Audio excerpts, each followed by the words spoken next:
Do you wish you knew exactly how to become his dream woman?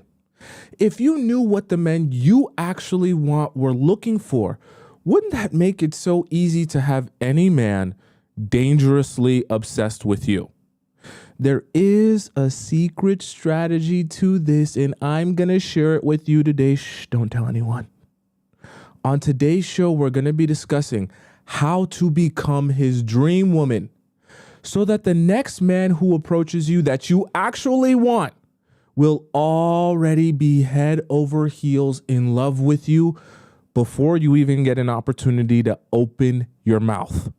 Welcome to the Players Club. If you're paying attention to me and everyone else in the live stream, please say here present so that I know you're here and present and actively participating. How are all of you beautiful souls doing today? It's good to see you on this Monday afternoon. I'm feeling a little bit silly today. Okay, good to see you. How you doing? I see we got over in the TikTok chat. Let's start with TikTok chat. We got Scotty over here. We got SH over here. I think I saw Sharice earlier. We got Stormy as well. Ruzin, K-Mac, Mary, Kitty. Who else we got over here in the TikTok chat? Riza. I wish I could shout out who was first today. I can't see who was first. Kayla T, welcome all of you beautiful people in the TikTok chat. Over in the YouTube chat, we got Ivy, one of our amazing channel members. Is Ashley here? I don't see Ashley. Ashley was here I think she was like the first one to comment today, but I don't see her here now. Irene is here. Cashley's here. So there's Ashley and Cashley now. We got Melita's here. Breezy's here. Who else we got here in the YouTube chat? Tracy now is one of our amazing channel members is here as well. I think I saw Enlighten A as well. Annie's here. Enlighten A is here. Welcome all of you beautiful people. And of course, in the YouTube chat, we got Missy America holding it all down as our moderator in there. Good to see you guys. Let's get started. I don't want to waste any time. All right. So number one. Now, we're going to hop into this. But I want you to know you have been tricked, okay? Congratulations. Everyone clap it up. Clap it up for yourself. Clap it up for yourself. I want to see clapping hands in the chat, all right? Congratulations. You've been played, you've been tricked, and you've been bamboozled. You want to know why? Because the title of today's show is How to Become His Dream Woman, but I ain't going to teach you how to be his dream woman. I'm going to teach you how to become your dream woman because that's the only way the men are going to want you and want to be in a relationship with you. So congratulations. You came here thinking I was going to tell you how to be a pick-me-sha, but we're never going to do that here. We're never going to do that here. You are going to learn lessons that will help you become a better version of yourself. Simultaneously, as you become a better version of yourself, you will also become more attractive to the men. That's just the reality, okay? There is no strategy that's going to help you learn how to scrub the floor better or cook better dishes or be a better chef that's going to make a man fall in love with you. You will only end up being more of a pick-me-sha. So a function of me actually helping you how to become a man's dream woman is me helping you understand how to become your own dream woman, because that's the only type of women that the men are actually attracted to, not the ones that are thinking, I would love for you to pick me. Okay, let's get that straight. So I'm helping you, but the title is a little bit different than you anticipated, okay? So first things first, you need to adopt what I call the interview mentality. Now, those of you that have been joining me for a long time on the Players Club will probably already clue into what I'm discussing. Some of you might be lost when I say interview mentality. You need to adopt the mentality. Anytime you're meeting a guy, whether it be you're meeting him just in the process of you going out and being somewhere where you never expected a guy to come up to you, or you're meeting him for the first time on your first date with him. Everywhere you go, when you're interacting with men, you need to adopt the interview mentality. What I mean by the interview mentality is you need to start thinking to yourself, do you fit the criteria and the mold of what I am already looking for myself and in a relationship that I want? Are you following me? Because when you're thinking to yourself, you're here to show me what you got. And if you have the skill set and the tools to be who I need in a relationship, then you're automatically thinking in your mind is all focused on how to observe, how to analyze, and how to listen instead of being focused on, I just want to feel good. Can you validate me? Can you tell me how I'm amazing? Can you tell me how big my dump truck is? Can you tell me how much you love and want to be with me? Because that's going to build my self-esteem up and make me realize that I'm actually worth something in this world. If you tell me that I'm worth something in this world, no, that is not how to be a dream woman to a man. That's also not how to become your dream woman.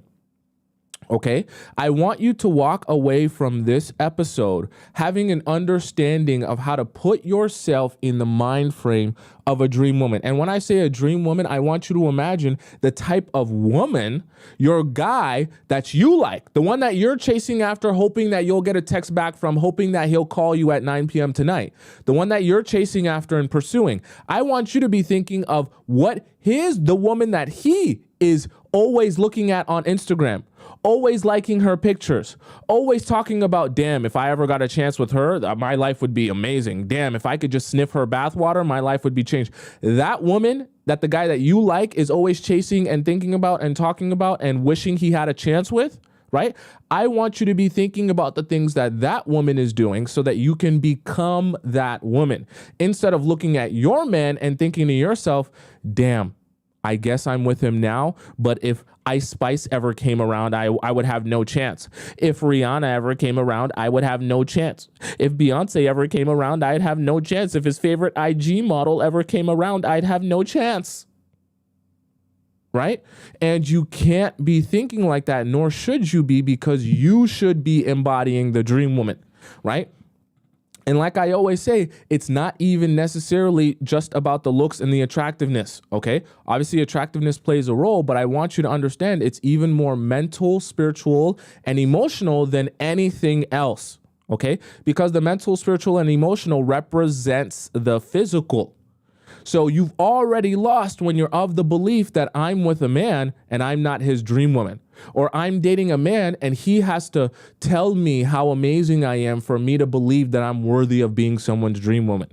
He has to validate me through his words and validate me by telling me how much he loves me and how valuable I am before I actually believe it. What I'm trying to help you understand is you need to flip-flop your mentality, and your mentality can't be focused on, I want you to prove to me that I'm actually valuable by validating me, and I want you to be thinking I'm already valuable. That's known. That's a fact that already exists in the universe. It's true. We don't need to spend a whole bunch of time on it. Let's now focus on if you're even valuable enough to be in a relationship with me. Okay. And I know when I say that, some of you are thinking to yourself, that sounds a little bit selfish, Thomas, and that sounds a little bit mean. That sounds a little bit like you don't really care about people like you. You can't just say, I'm the best thing since sliced bread and you show me what you got. Yes, you can. Yes, you can. And people will treat you like a priority when you approach them that way, as if you're already sure of your value and you're here to show me if you have the enough value to be in a relationship with me. Never forget this. Okay? Pay attention to me. It's very pay attention early today. Never forget, you're the woman. Okay? I know that's a shocker to you. You're the woman. Oh my God. That means you're the feminine energy if we're talking about straight heterosexual relationships. Okay? That's all I'm talking about. That means you're embodying the feminine energy. That means your man who is in his masculine energy is going to be doing the approaching and the pursuing and the chasing. He sees ya and he wants ya. Because he sees ya and he wants ya, he tries to come get you. So he's trying to put his best foot forward. He's trying to say the right things. He's trying to do the right things. He's trying to show you that because I want you and want to be in a relationship with you, I will do what is necessary to prove to you that I'm the person and the man you should pick to be in your life and give full access to. He is trying to prove to you something in its essence and its foundation from the very beginning. So that means all you have to do from there is absolutely nothing, right?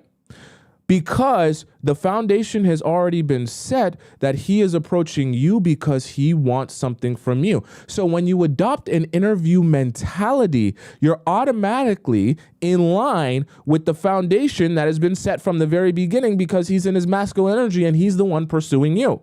So you're interviewing him, asking him questions, getting to know him better, trying to circumvent and figure out the truth about him, not the facade that he's going to try to present to you, so that you can better understand, are you the man I'm looking for? Are you the man for the job? Yes or no? The answer is only going to end up being one of those two things. It's not going to be maybe. It's not going to be you're kind of the man for the job. It's not going to be, well, let's see where things go until I get bored. Or it's not going to be, I'm lonely right now, so I'll kind of let things slide because I'm no. You're either the man that I'm looking for with the qualifications, like Agata just said, right? Are you qualified with the qualifications required for the job? Because I already know the qualifications required for the job, right? You're the dream woman, right? And if you're the dream woman with the dream woman mentality, you already know that you're the dream woman.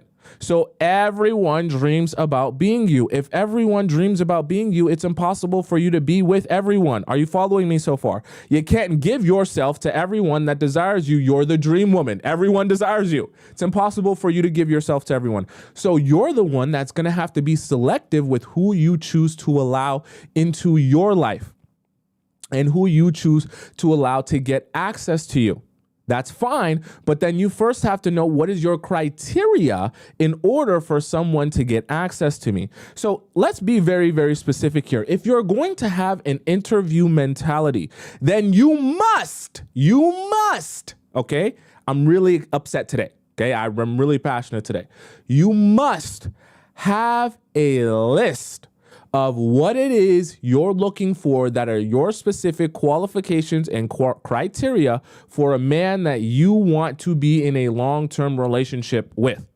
I'm not going to sit here and tell you, be realistic. You better say that he has a 401k or say that he works a 9 to 5.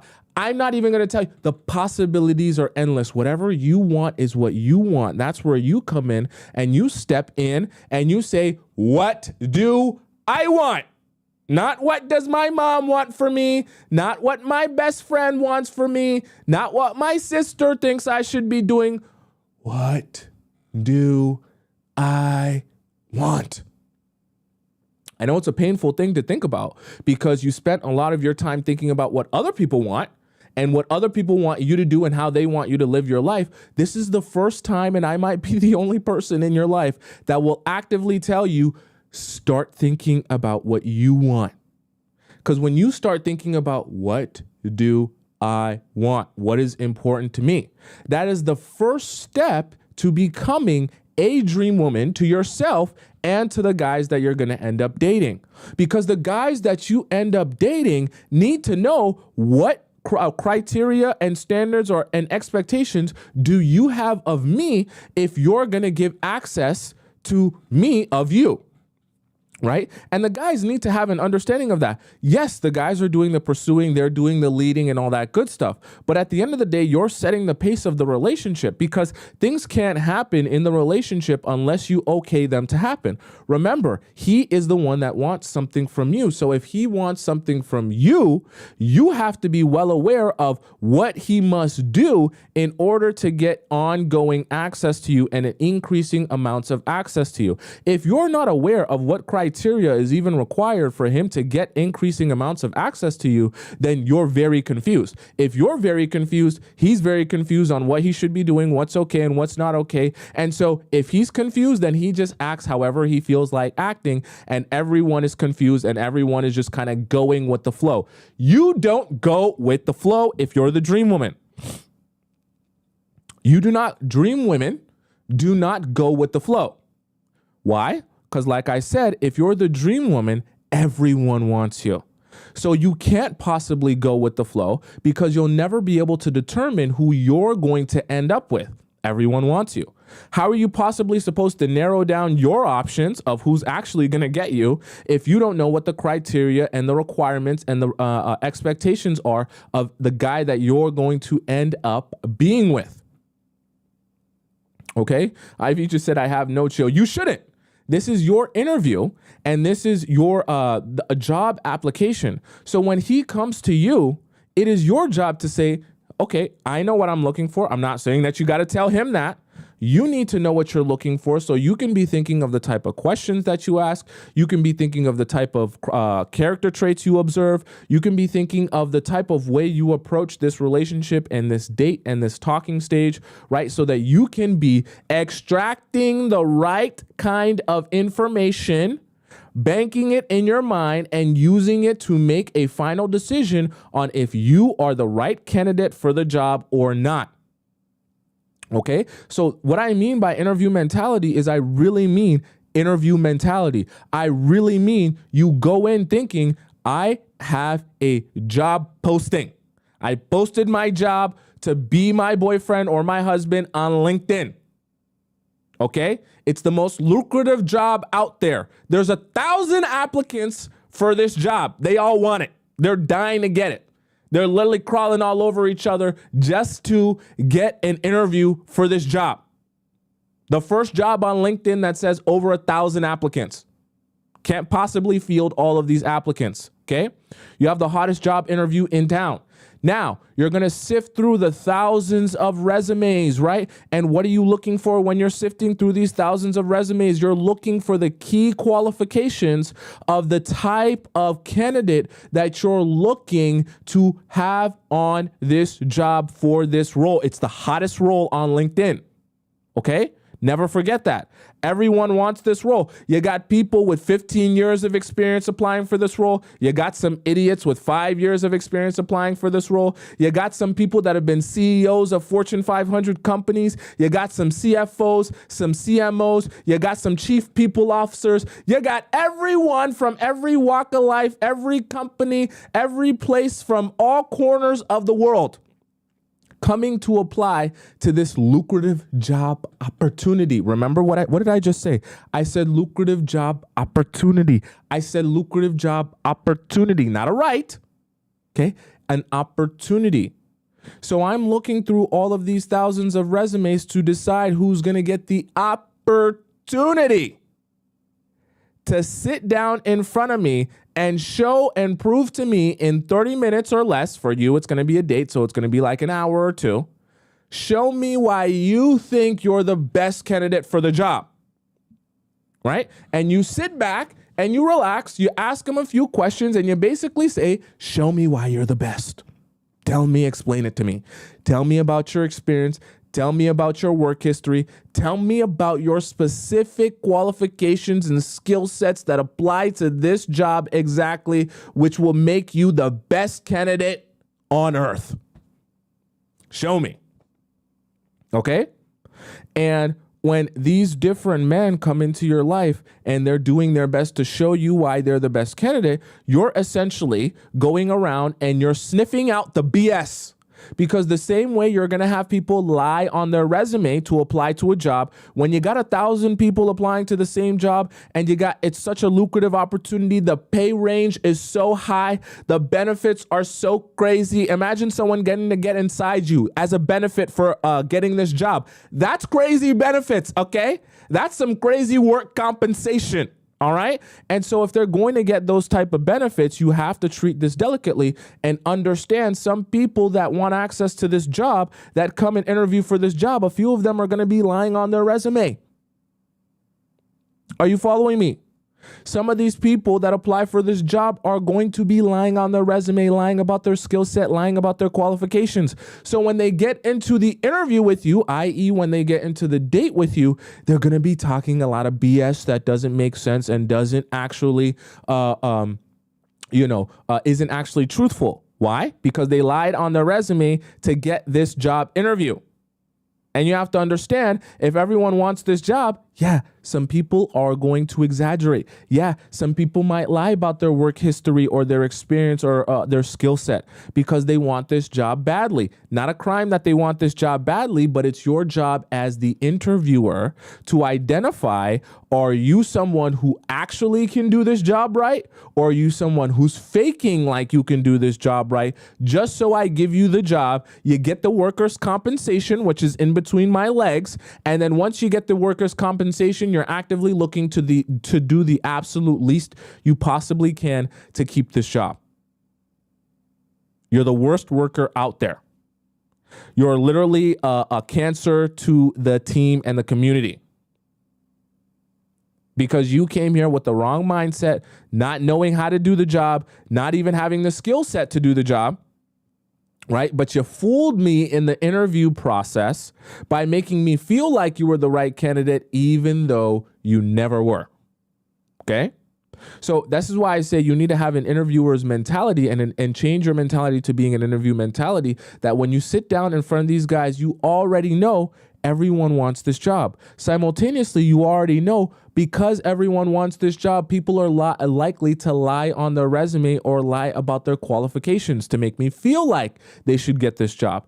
I have to be aware of that, ask the right questions, do the right analyzing, and take the right amount of time before I make a decision on who the best candidate is. When you go for a job interview at a job that pays very well, do they interview you one time and make a decision on you? No. They interview you multiple times over the course of what's usually like 4 to 6 weeks to decide, you and other people, to decide who the best candidate is, having gathered a whole bunch of information. Okay? So if a really good job offer and a really good job interview takes about 4 to 6 weeks before you finally even hear back from them if you got the job or not, what do you think you should be doing when it comes to your Squirtle in between your legs? Do you think you should be offering up that to people before 4 to 6 weeks?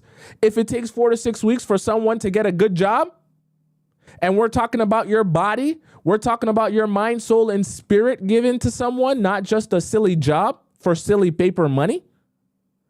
If a silly job for silly paper money requires 4 to 6 weeks of interviewing before they decide to give that job to that person, then what do you think you should be doing with your Squirtle? You damn sure shouldn't be allowing people, right, to and accepting them as, the job candidate that you're going to put into the position for the role before 4 to 6 weeks. If for a regular job for paper money, they're not even giving away roles that easy. And you're giving your mind, body, soul, and spirit to someone that easy. Okay? So you need to have an interviewer's mentality. I'm not saying this to be mean to you. I'm just saying it so that you can kind of reframe how you approach your dates, how you approach your talking stages, how you approach relationships in general. Because like I said, when you're thinking about show me what you've got, because I already know what I've got. You don't need to validate me. You don't need to give me a bunch of compliments to prove to me that I'm worth something. I already know that I'm worth something. You approached me because I'm worth something. So let's see what you got. Does that make sense? CMS says you're meeting their representative over the first 3 months. You have to see who they really are. 100%. You're 100%. You're meeting the representative in those first few months and in those first few weeks, especially, right? Because like I just mentioned to you, right?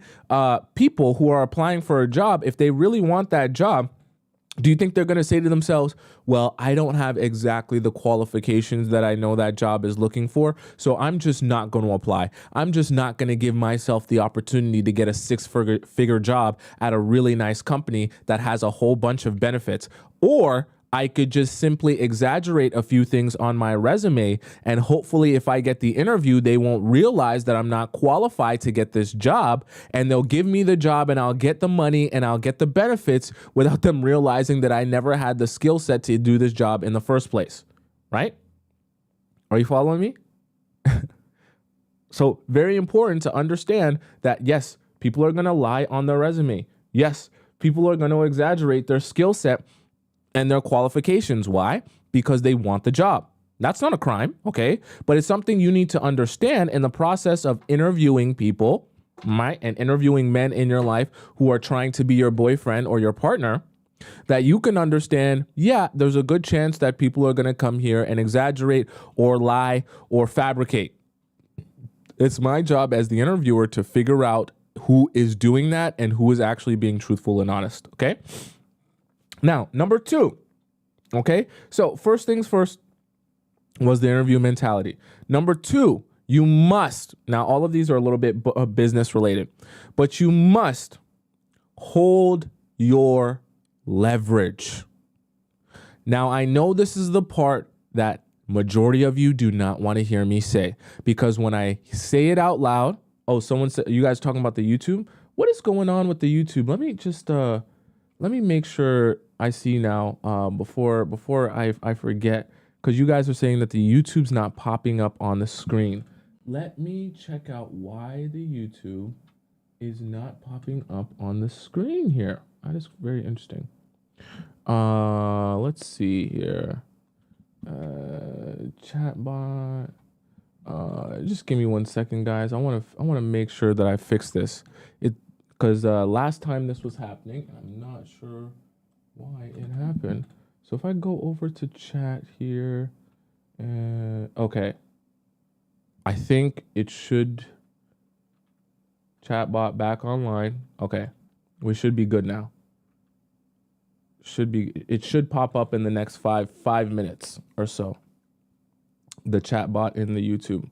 For some reason, it was clicked off. I don't know why it was clicked off. Okay, save changes. All right. Yes, we should have it back in the next few minutes, maybe like 5 minutes. If it doesn't come back in 5 minutes, please spam the chat bot again. Okay, so very important. I'm not ignoring you guys. I see what you said. All right. So very important. Number 2, hold your leverage. Do not. And I know you guys don't want to hear this. I know this is going to be very painful, and I know this is going to be hard to hear. You have to understand at the very beginning of your relationship, situationship, talking stage, whatever you want to call it, when a guy comes to you and he is in seek of you because he wants access to you, you have to understand that is when you have the most leverage, at the very, very beginning, right? At the beginning, you have the leverage because, like I said, he is the one approaching you. He is the one that wants something from you. He wants what's in between your legs. He wants more access to you, however you want to describe it. Now, because he wants something from you, you get to set the standards and expectations, like I said before. That's why you're interviewing him. But you also have to understand that is the place where you have all the leverage. That is the place where you're the most powerful. That is the place where you get the ability to literally say to yourself, all I have to do is withdraw from you, because if I withdraw from you and I have all the leverage, nothing else needs to be said. Because when I have all the leverage and I withdraw from you, you're already in seek of something from me. And when I've given you nothing and you have no leveraging negotiating power, and I make a threat that I might walk away from you, right, by withdrawing from you, that is painful for you. And then you subconsciously say to yourself, I can't allow you to walk away from me. I can't let this go. I can't let this relationship go. I can't let this person go. I can't let you just walk out the door scot-free. I want access to you, right? I still want to be in this situation. I still want to be in this relationship. Or I still want to explore this because I want access to you. Okay, let me make sure that this is working how it's supposed to work here. I know, guys, the botrex thing isn't in the thing where it's supposed to be. Let me just make sure. I don't know why this is doing that. Let's see here. Preview. Sorry, guys. I just want to make sure I can pull up the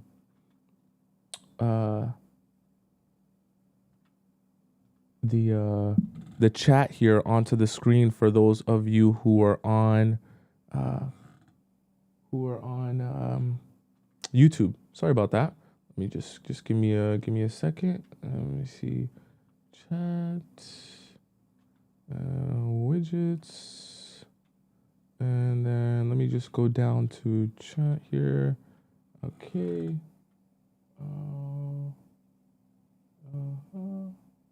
should be hide comments. Okay, if you guys send a message, send some messages into the YouTube chat so then I can just see here and see if they're gonna pop up here. Okay. Spam some messages there. Okay, don't hide all messages. Let's see here. YouTube chat. Paste. Okay. Okay, send some messages in. Send some messages in so I can just see if they're coming in on YouTube. This is so strange. So strange. Okay. Control OBS.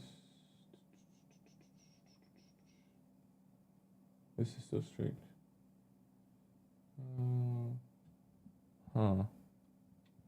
For some reason, they're not popping up on TikTok. I'm sorry, on YouTube. Very, very strange activity. Okay, guys, I don't want to spend too much time on this. So let me see if I just go, because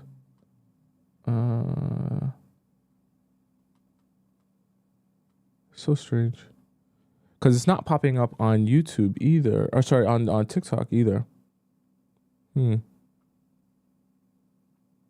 Chatbot.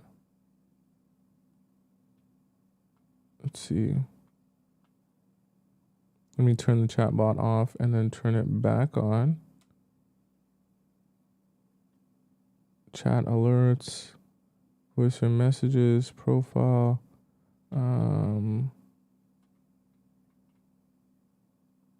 Okay, I'm just gonna try one more thing. And then if it, oh, there it is.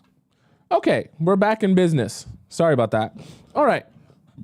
So as I was saying, I'm about to go on a vicious rant right now because now it's working and I don't care anymore. All right, so hold your leverage, number 2.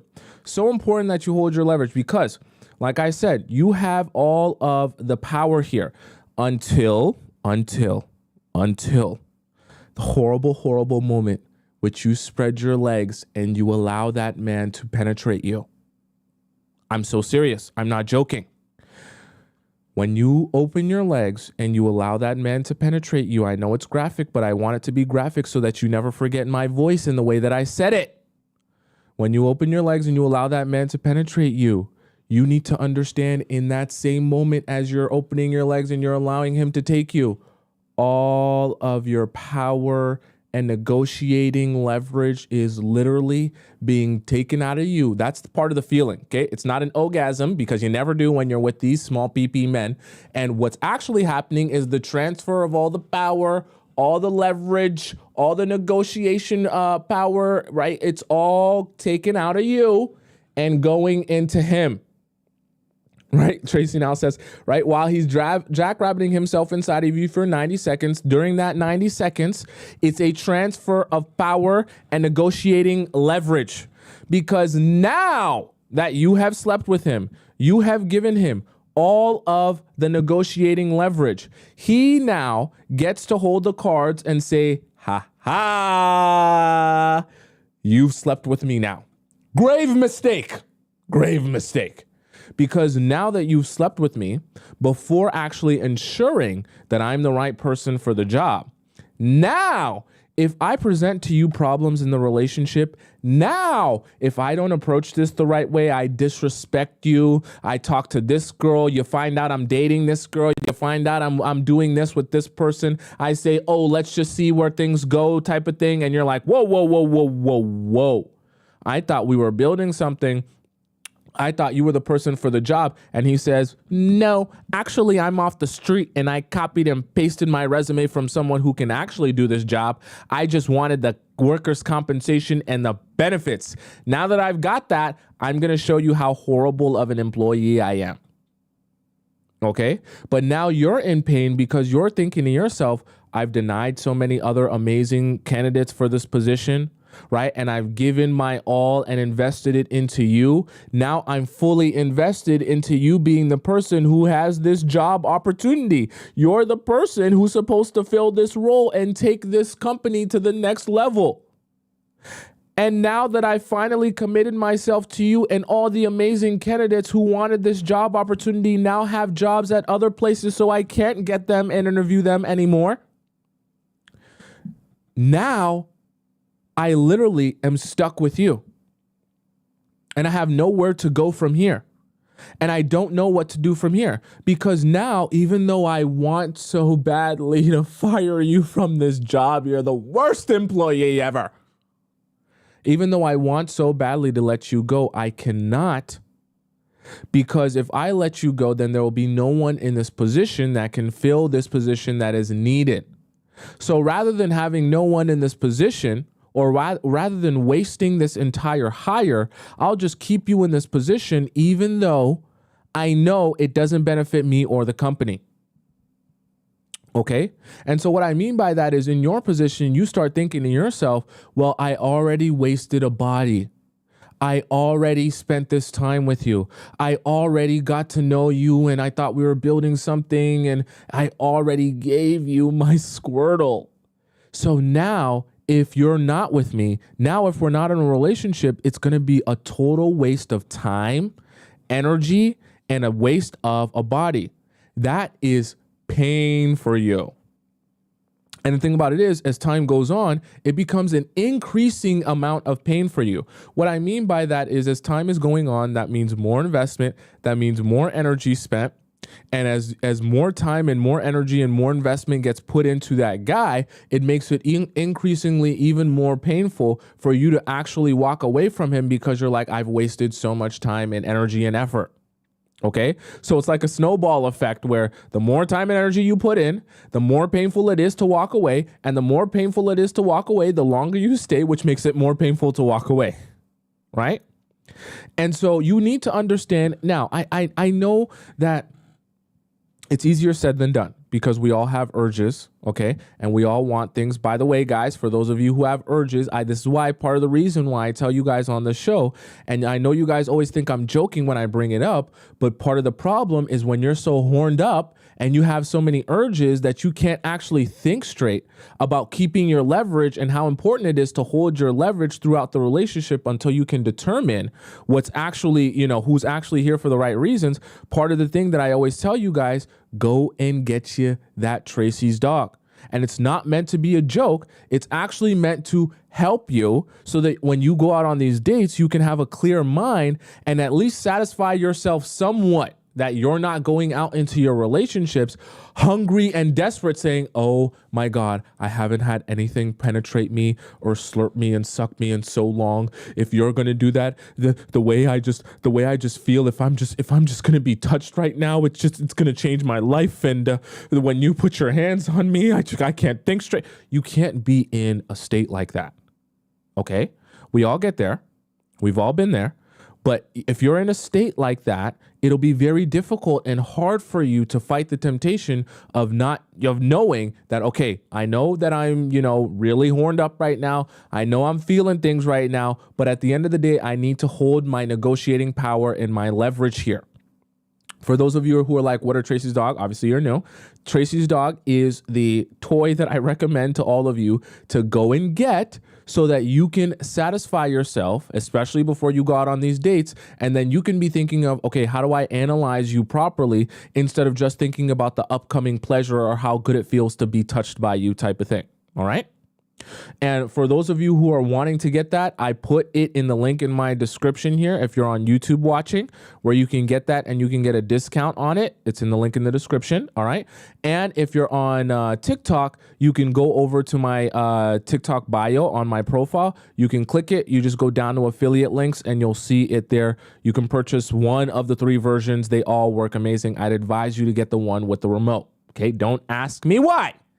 I'm just trying to actually help you. And I know it sounds very silly when I'm saying it like that, but I'm trying to actually help you because it helps you keep a clear mind, right? And I know that this one works regardless of what type of girl you are. Let's move on from that conversation because we don't need to stay there for too long. Okay. It'll help you. Just trust me. Now, So holding your leverage is so important, right? And understanding why you need to hold your lever, but you also need to understand why you're holding your leverage and what you're actually doing here. You need, like I said, you need to understand that you're doing it because at the end of the day, you need to be sniffing out who are the BSers from who are really here for a real opportunity to prove something to you and actually build a relationship with you. If they're a BSer, if they were lying on their resume, you need to be able to sniff that out. You can't sniff that out if you're giving yourself to him, because that clouds your judgment, number one, especially if he D's you down. God forbid he D's you down, because then you'll literally lose your mind. Okay. And then second of all, once you give yourself to him, you've lost all your negotiating power. You've lost your ability to simply withdraw yourself and then have him say, my bad, my apologies.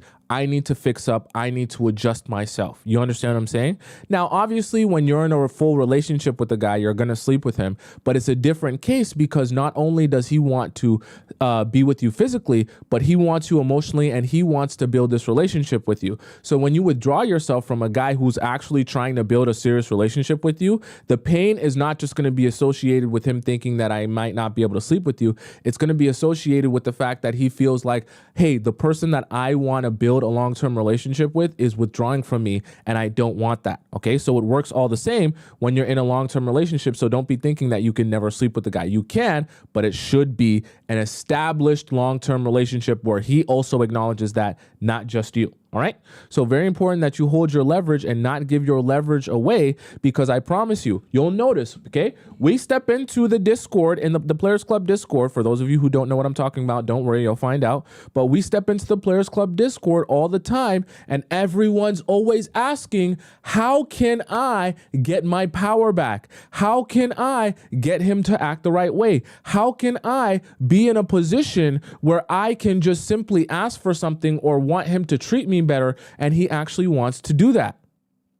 And the unfortunate part about it is all of what you wanted, right? All of identifying that, hey, I expect you to act like this. I expect you to approach me like this. I expect you to respect me like this. All of that you should have been thinking about making clear when you had the leverage and the negotiating power. See, the problem is a lot of you are only thinking about what you expect from the man and in the relationship after you've lost all of your negotiating power. Because after you've lost all your negotiating power, that's when he starts acting up, because he knows he's the one in control here. Right? And once he knows he's in control, he starts acting up, acting crazy. And you're thinking to yourself, damn, how do I recover this and get some of my power back and get him to act the right way, even though I have no negotiating leverage? You got to hold on to that negotiating leverage for dear life. I know it sounds horrible and I know it sounds really stingy, but I need to be honest with you. If I'm trying to help you get what you want, if I'm trying to help you be a dream woman, you have to hold on to your negotiating leverage. Okay, because the reality of it is a dream woman feels very unattainable. A dream woman feels like she can't be gotten. A dream woman feels like I have to do so much and work so hard to just get a possible sniff of her bathwater. Think about the type of comments that men are commenting on the girls that all the guys are chasing after. Have you ever gone and stepped inside someone like Ice Spice's comments? Someone like who's another young hottie, Camila Cabello's comments? Have you ever stepped inside to who's a really big thirst trap, Sexy Red's comments, right? Or whoever your man's favorite celebrity is, Georgia Smith, Maya Jama. I seen someone talk about that, right? And stepped into the comments and guys were saying things like, I would drink your bath, Tyla, right? I would drink your bath water. Please spit on me. Please, can you fart in my mouth? Think of the type of things that those men are saying, right? In their mind, they're thinking my dream woman is so unattainable, so far out of my reach. Just to be able to drink the bathwater of my dream woman would be enough. That's how unattainable she is. That's how impossible it would be to ever even get access to her. Are you following what I'm saying? Right? But the reason I'm saying that is because I want you to understand, if that's what men think about their dream woman, right? If that's how they approach their dream woman, then you need to be thinking about how you adjust yourself and how you stand up for yourself and how you think about yourself if you want to embody that dream woman. Because the dream women, the real ones, are hearing men say all the time, I would drink your bathwater. I would pay thousands of dollars just to smell the seat that you sat on. Before you get up, can you tell me when you get up so that I can sniff that cushion? I'm not joking about this stuff, okay? There's actually a video, right, of Charlemagne, right? Charlemagne's just like a hip hop interviewer, Charlemagne the God, when Jennifer Lopez gets up from an interview. This is a professional interview on The Breakfast Club. When Jennifer Lopez gets up from an interview, Charlemagne the God bends down and sniffs the seat that she just sat on because it's Jennifer Lopez. This is a real video that you can find on the internet. Just type in Charlemagne sniffs Jennifer Lopez seat. And it's a real video. It's on video, documented. I say that to say this is how men treat women that they feel are completely unattainable to them. And the dream women will always feel unattainable to them. That's why they dream of that woman. Are you following me? Okay? You can embody that same type of treatment and that same type of energy from men, but your approach has to be drastically different. You can't be willing to give yourself to any guy that wants you and compliments you and tells you he likes you. You also can't be so hyped up and eager whenever a guy comes to you and says, hey, I think you're beautiful and I want to date you. And you're like, you think I'm beautiful? You want to date me? You think I'm amazing? It's like I've never heard those words before. And they'll be thinking to themselves, what? You're supposed to be the dream woman. You're telling me you've never heard someone say you're beautiful and amazing? This is the crazy part. Guys are literally expecting that when they approach you on that type of energy that I want you, I want to be with you, I want to marry you, I want to do this with you. They're expecting you that if you're the dream woman, you say, okay, cool, get in line. They're actually expecting you to be mean to them because it's congruent with you being the dream woman that's unattainable. If I know you're a dream woman, I also know not just me, but every single other guy here would gladly crawl on glass for miles just to sniff your butthole. If I'm a guy and I can see that and notice that, when I finally get a chance to approach you and you're unimpressed by me because thousands of other men also approach you, it makes sense, right? The logic works. So I treat you the way that I observe you to be like. Vice versa, if I have the thought that you're a dream woman and all the guys want you, but by the time I finally approach you and I'm here with you, you're like super excited just to be with me and get an opportunity with me. And you're super excited that I would want you. It makes me feel like maybe I observed the wrong thing because a dream woman would have tons of guys approaching them. So I'm actually expecting this to be difficult and for you to be a little bit mean to me that I would have to try way, way harder because everyone wants you. Why are you so excited to be with me? Why are you so hyped up that someone finally wants you as if no one wants you? It does not make sense. Okay? And I know for some of you, you're thinking to yourself, damn, that's a lot of work. So you're telling me I got to be mean to these guys? Yes. Yes. Yes. I tell you, if you want to be a dream woman, you're going to have to be mean simply because that is in alignment with what guys expect from a woman who is unattainable. They're not expecting a woman who's unattainable to be super nice and friendly and kind to them when they haven't done anything or shown them to be anyone of value. It doesn't make logical sense to them. So they treat you differently because they're of the mind frame. If you were the type of girl that everyone was chasing after, you wouldn't be so happy-go-lucky and happy that I would just want to spend some time with you. In fact, I would be the one having to beg you for some time and some attention. Okay? They're expecting to have to beg you. I know it sounds horrible. I know it sounds stupid and dumb, but it's the truth. Okay? Does that make sense? Someone says, can't we just be who we are? Now, listen, I want to make this very clear. I'm never telling any of you that you should be someone different, that you should change your personality.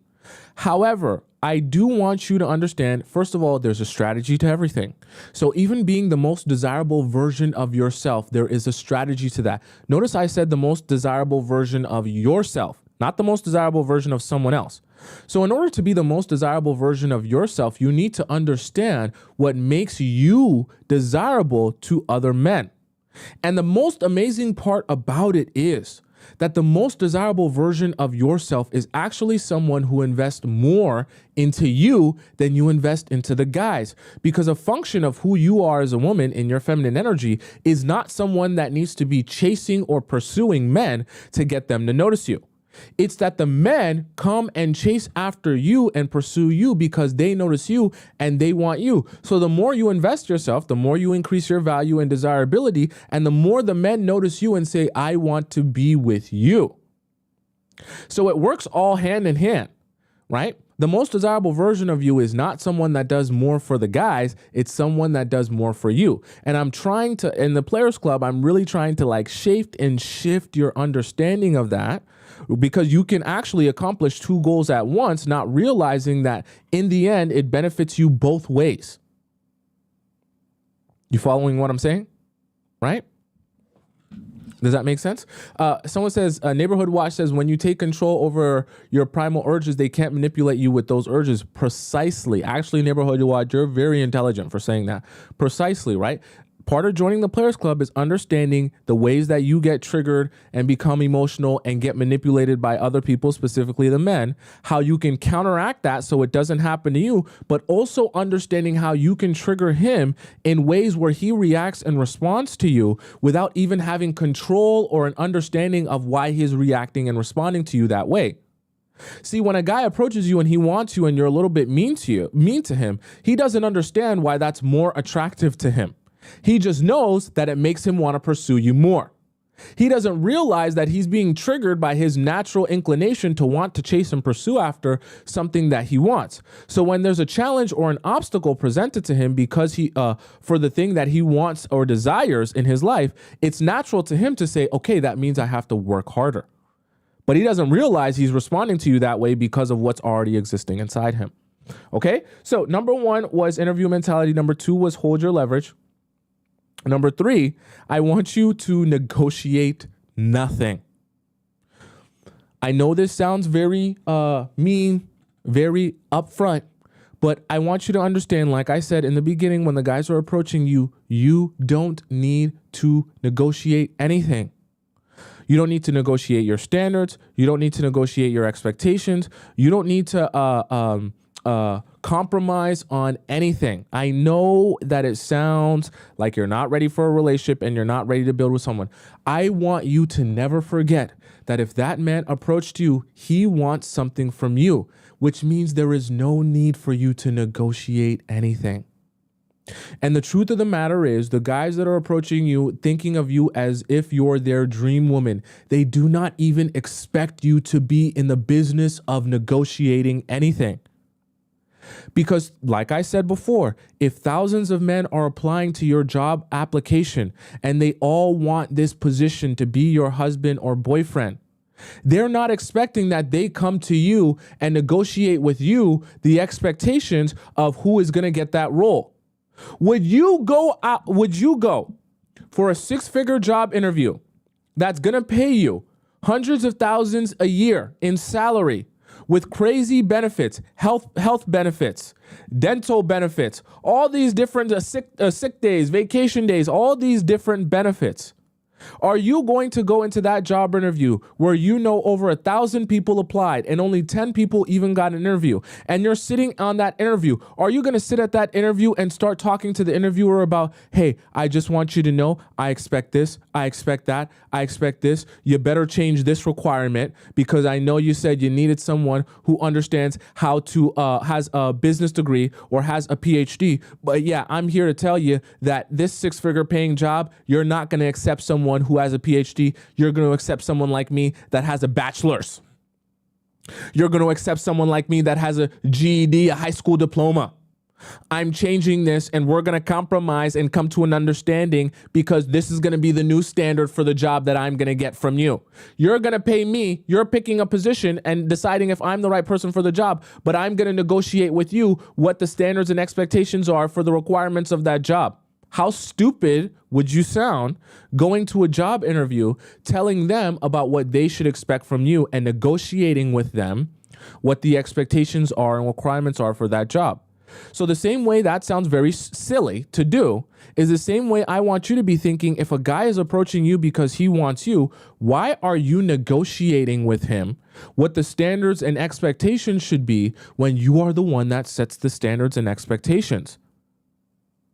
A dream woman who has a dream job application is not going to be negotiating with the men who are crawling on glass and desperate for her that, hey, yeah, you can go talk to this girl and talk to that girl and sleep with a bunch of people and not have clarity and not have consistency because, you know, I'm in the business of negotiating with you because I really want someone to fill this role. I really want someone for this position of my boyfriend and husband. And because I really want it and I really like you and I really want it to be with you, despite the fact that you're not reaching the qualifications and the standards, let's see if we can come to some sort of compromise on lowering the standards and expectations and negotiating that down.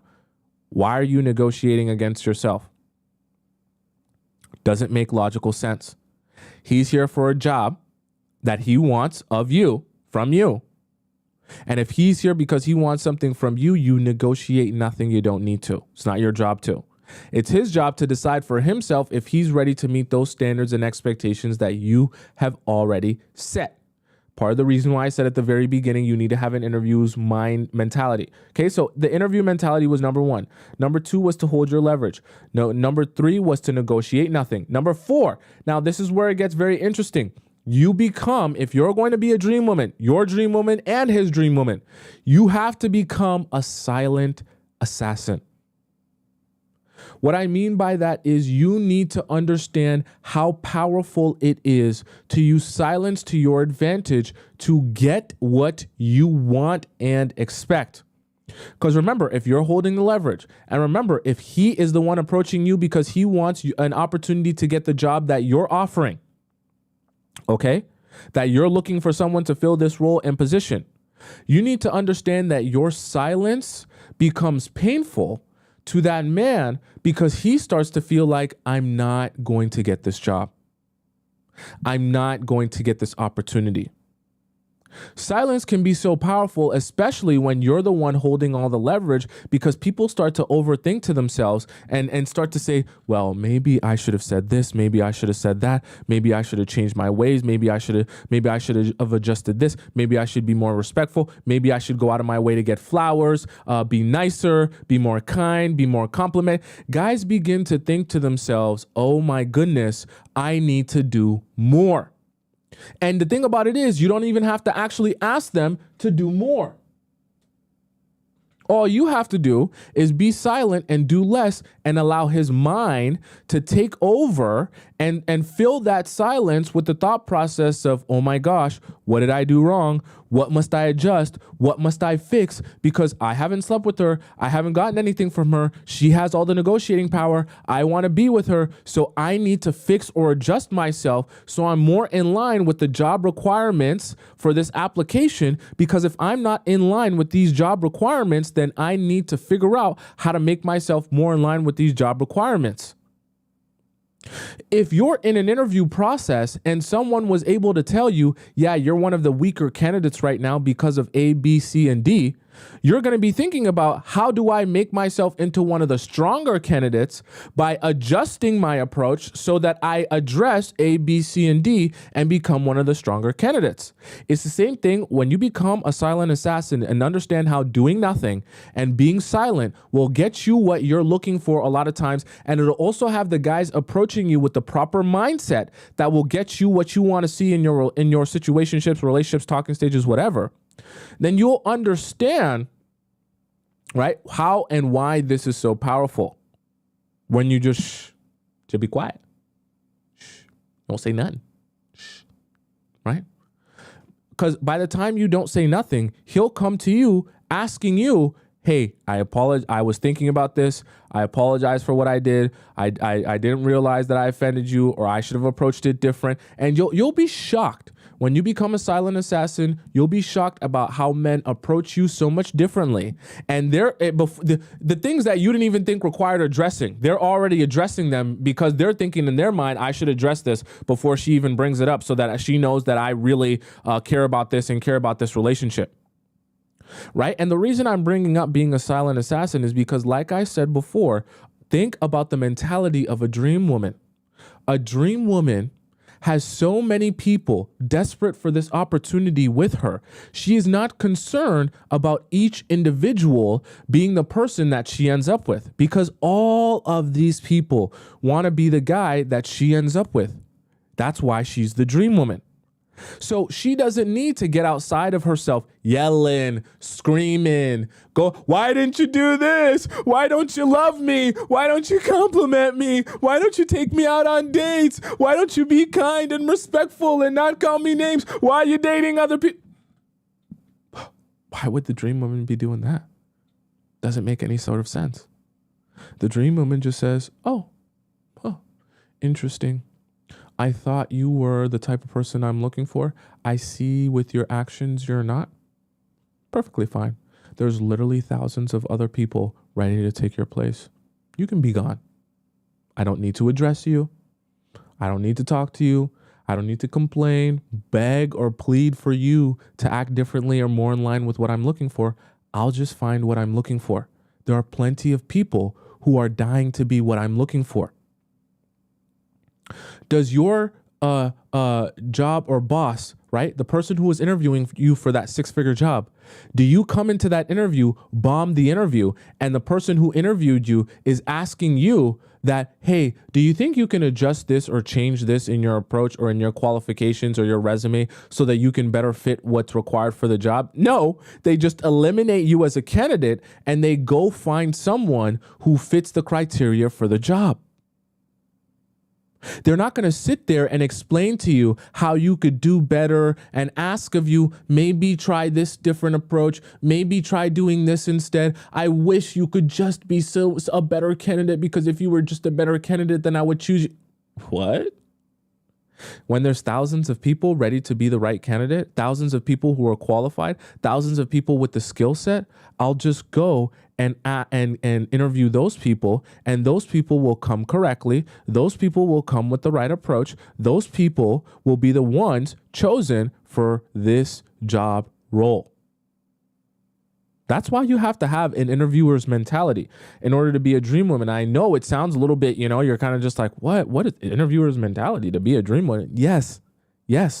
Because with the interviewer's mentality, you'll be thinking about this like as if you're the boss of this business, of this company, and you're looking for the right candidate, which you are, right? You're giving something and you're offering something up to people who want that thing from you, similar to a job. So you have to be thinking the same way a boss would be who's interviewing people for a job. Okay, so interview mentality, hold your leverage, negotiate nothing, silent assassin. And number 5, I want you to begin living your identity. This is the one where all of you are not going to like, actually, I want you to stop. I said actually. Actually, I want all of you to stop pooping, pull your pants up, focus on me, look in my eyes, pay very close attention now, because this will tie in everything that we just discussed. And I want this all to make sense for you so that you can actually take the right things away from this. You need to live your identity. So what I mean by that, this is where this requires honesty, and this is painful. So if you're thinking in your mind, I want to be his dream woman, I also simultaneously just want to be a dream woman in general, you need to be very honest with yourself. Are you currently doing the things, talking the way a dream woman will, hanging out with the type of people a dream woman would be, carrying yourself the way a dream woman does? And one of the most important things, I want you to hear my words. Please don't make this mistake. Am I spending time in the environments which a dream woman would be spending her time? This is going to be painful, but I want to ask you a question. Do you think you will find Beyonce on Tinder? Are you going to find Jennifer Lopez on Hinge? Are you going to find Megan Good on Bumble?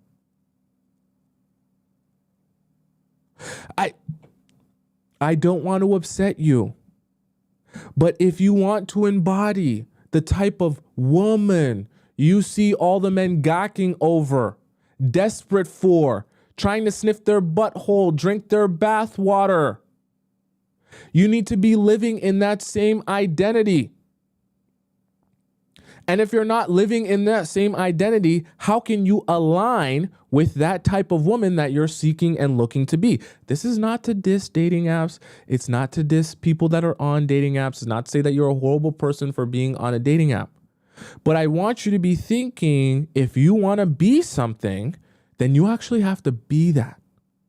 And for some of you, that's going to require a change in your environment, or a change in your friendships, or a change in the way you carry yourself, or the way you go about your relationships or dating stages or talking stages. That's a painful reality to come to, but it is the reality that's actually going to help you get to where you want to go. Okay? So for some of you, you might have more things to change or adjust than others, right? The best part about it is, though, is that as you're changing it to be more of a guy's dream woman, simultaneously, you'll actually become more of your own dream woman. You'll have more confidence in yourself, which will also in turn make you more attractive to those men who are going to be chasing and pursuing after you. Once again, I didn't make that example to scare you away from ever using a dating app and to make you feel like a piece of garbage for using a dating app. But if you came here asking me how to become a dream woman, and then you're identifying that most of those guys who you like, most of their dream women aren't available on these apps or aren't available to find or discover in these particular types of environments, well, then that should tell you there's a little bit of misalignment between who you want and desire to be and who you actually are currently. Okay? That's not a bad thing. We all go through that, including me. I've been through that myself in having to come to the realization that who I want to be and who I'm embodying now are misaligned.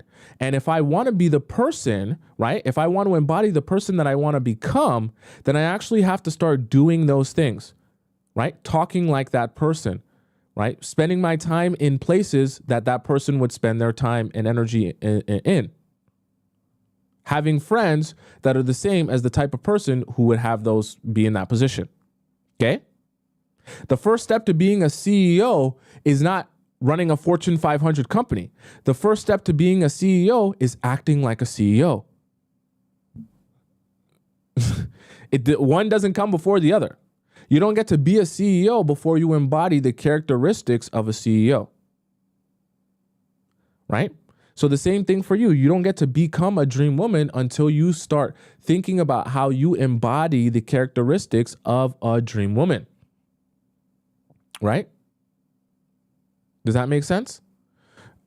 Right? So someone says, who are we on a date app? Good question. Right? Yeah. I mean, like I said, it's not to diss you guys for being on dating apps. I know why you guys are on the dating apps, but I just want you to understand, based on what I know you want and the answer that you want from me, which is how to become a dream woman from obviously a man's perspective, you have to start thinking about those things. Okay? Think about those things. If you're a dream woman, why on God's green earth are you putting yourself in a position where anyone can swipe left or swipe right on you to make a decision about whether or not they think you're valuable or worthy of their time and attention? As if you're just like a number within thousands of others. Okay? That they don't even need to meet you or see you in person to actually identify if you're someone worth being with. Your value is just your 4 pictures on a screen. Okay. And I'm coming up with I'll actually give you guys this secret, and I'm going to say this a couple of times throughout the show. I'm working on a very special project to actually solve the problem that a lot of you guys are facing on dating apps. I will not discuss it yet until it's time to address it, but I'll say this secret to you. My advice to you, let me put this down into the chat here. My advice to you is to join my email subscription list if you want access to that as soon as it goes live. Okay, so that would be my advice to you for those of you who want access to that. And I'll make sure, if you want to subscribe to my email list, it's over in the link in my bio. If you're on TikTok, right, you just go into that link and you'll see how to subscribe to my email list. And it's also pinned in the message here, and I'll put it down in the description as well. All right, so you can join my email list if you want to see how I'm going to solve that problem that a lot of you have been facing. All right, because I know a lot of you have been facing that. Whoops, let me put that in the right way.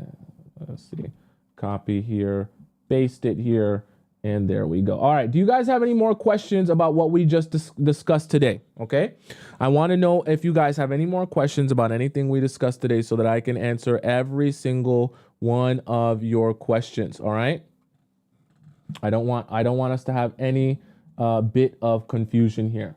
All right. Iada says, what about men approaching me by texting me on Insta? Is it the same as low level? I would advise you to be only available in the places, right, that you think are, I'll say this.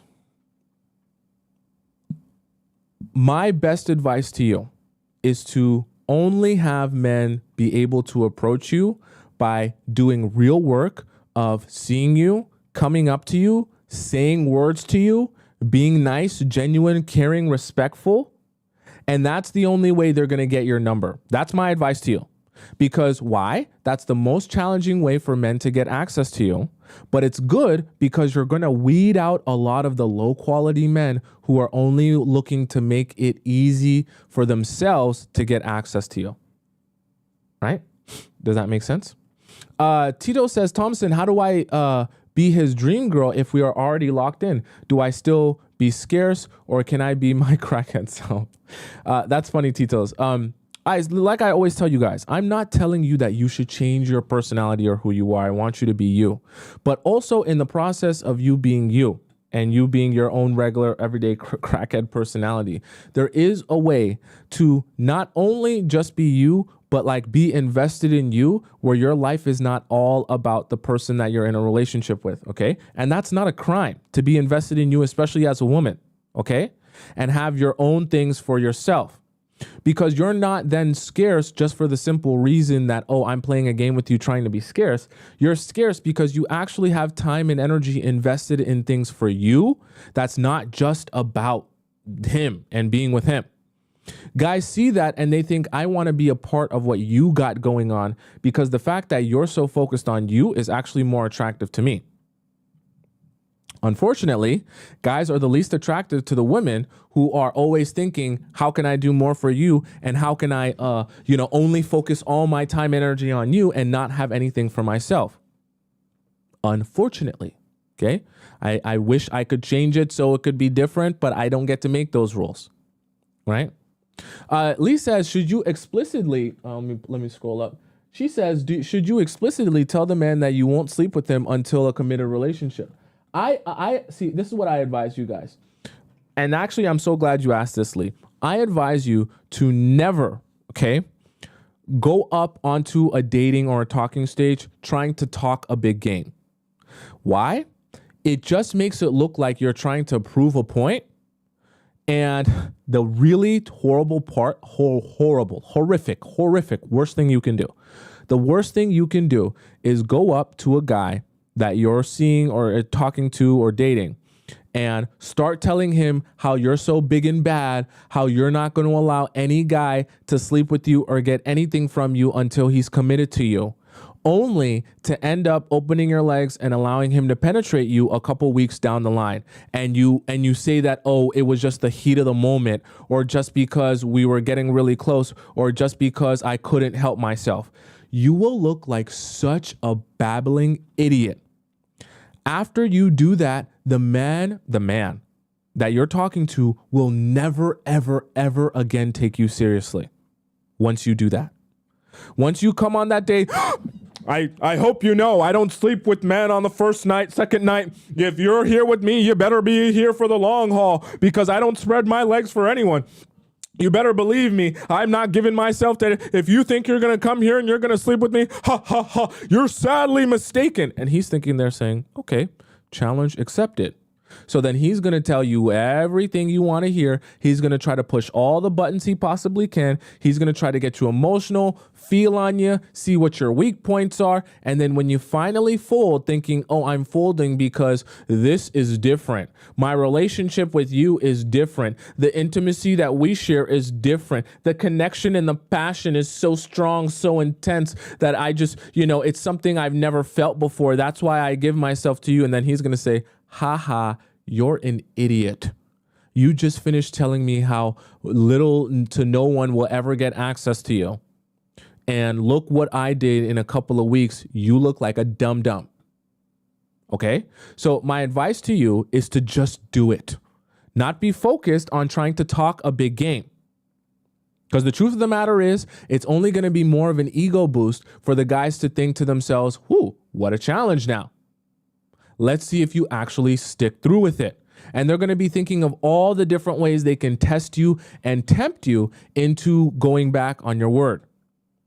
And it'll become more for them about the validation of being able to feel like they're so persuasive that even when you tell them that you can't sleep with them, right?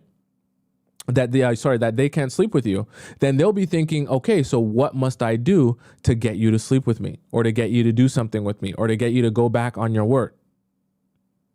Right?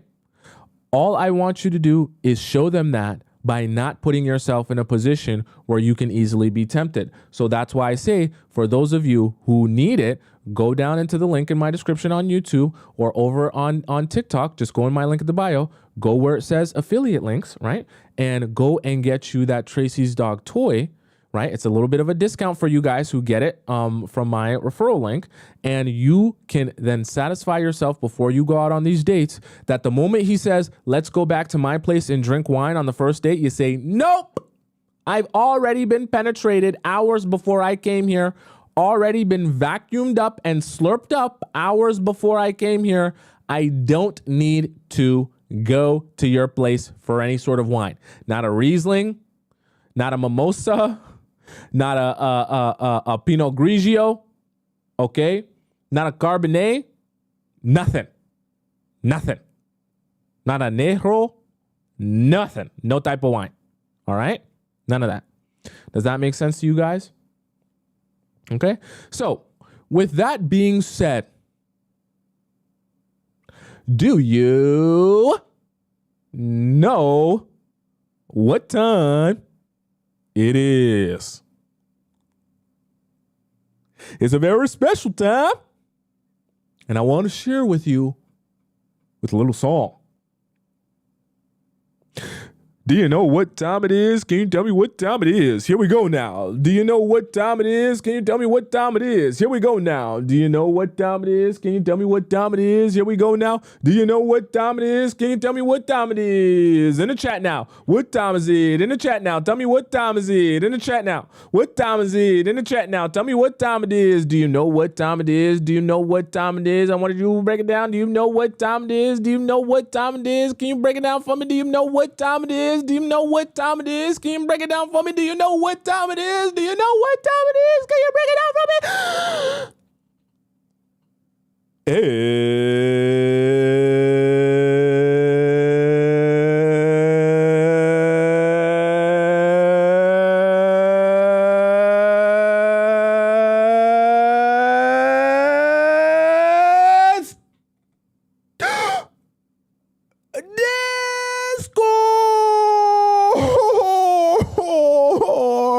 Time. Yeah. Okay, guys, let's hop into the Discord. For those of you who are very confused, it's okay. I know you're confused because you're new here. Nothing wrong with being new. Discord time is a beautiful time where all the amazing members of the chat club, of the Players Club, get an opportunity to ask me questions in the Discord. And they get my advice and the rest of the chat's advice on their situation, relationship, or whatever talking stage you want to call it. Now, we have a very special, right? It's the new thing that we're doing now in the Discord. So we've got free relationship advice up here. You guys can see it. We've got free relationship advice. We also have what we call premium relationship advice. Okay. Now, the purpose of this is because I have a lot of questions to answer in the Discord, and I won't lie to you, I'm about 2 weeks backed up. So I give you guys the option to send your question in as a free version where I will just answer it based on first come, first serve. But you're going to have to wait. It's going to be a couple shows before your question gets answered. Or you can go over to premium relationship advice, ask your question. However, in order for you to get your question answered in premium relationship advice, you must donate to the show in order to get your question verified in premium relationship advice. So what I mean by donate to the show is when you go over to the link in my description, or you go over, if you're on YouTube and you go over to that pinned comment at the top, you'll see where it says donate for relationship advice premium. When you donate to the show, the instructions are to send in your username and send in the title of your question. That way, when I'm going through my verifications, I can verify that that's you, that's your question, you've donated to the show, and you have now earned the right to skip the line. Are you following me so far? That is how I verify who is meant to get their question answered and skip the line and who is not. Now, I want to make this very clear, and I'm going to scold someone today. Someone's going to get scolded today. Baby Bliss, you're going to get scolded. You did not send in your question. Sorry, you did not send in no donation to the show because I can see it here, right? And you put your question in the relationship advice premium section. I'm going to warn you all. You've got one chance to make that mistake.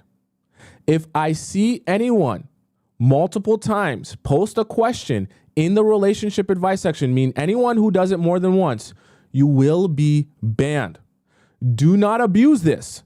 If you post in relationship advice premium, you must donate to the show, and I can verify that. If you do not donate to the show, thinking that when you post it in here, I'm going to answer your question in the Discord and you're going to be sneaky and skip the line of all the other people, I'm going to ban you from the Discord. It's very simple because that's disrespectful to all the amazing people who are patiently waiting for their question, thinking that you're more important than them, that you're going to skip the line, but you're also not going to donate to the show as instructed to be fair to everyone else.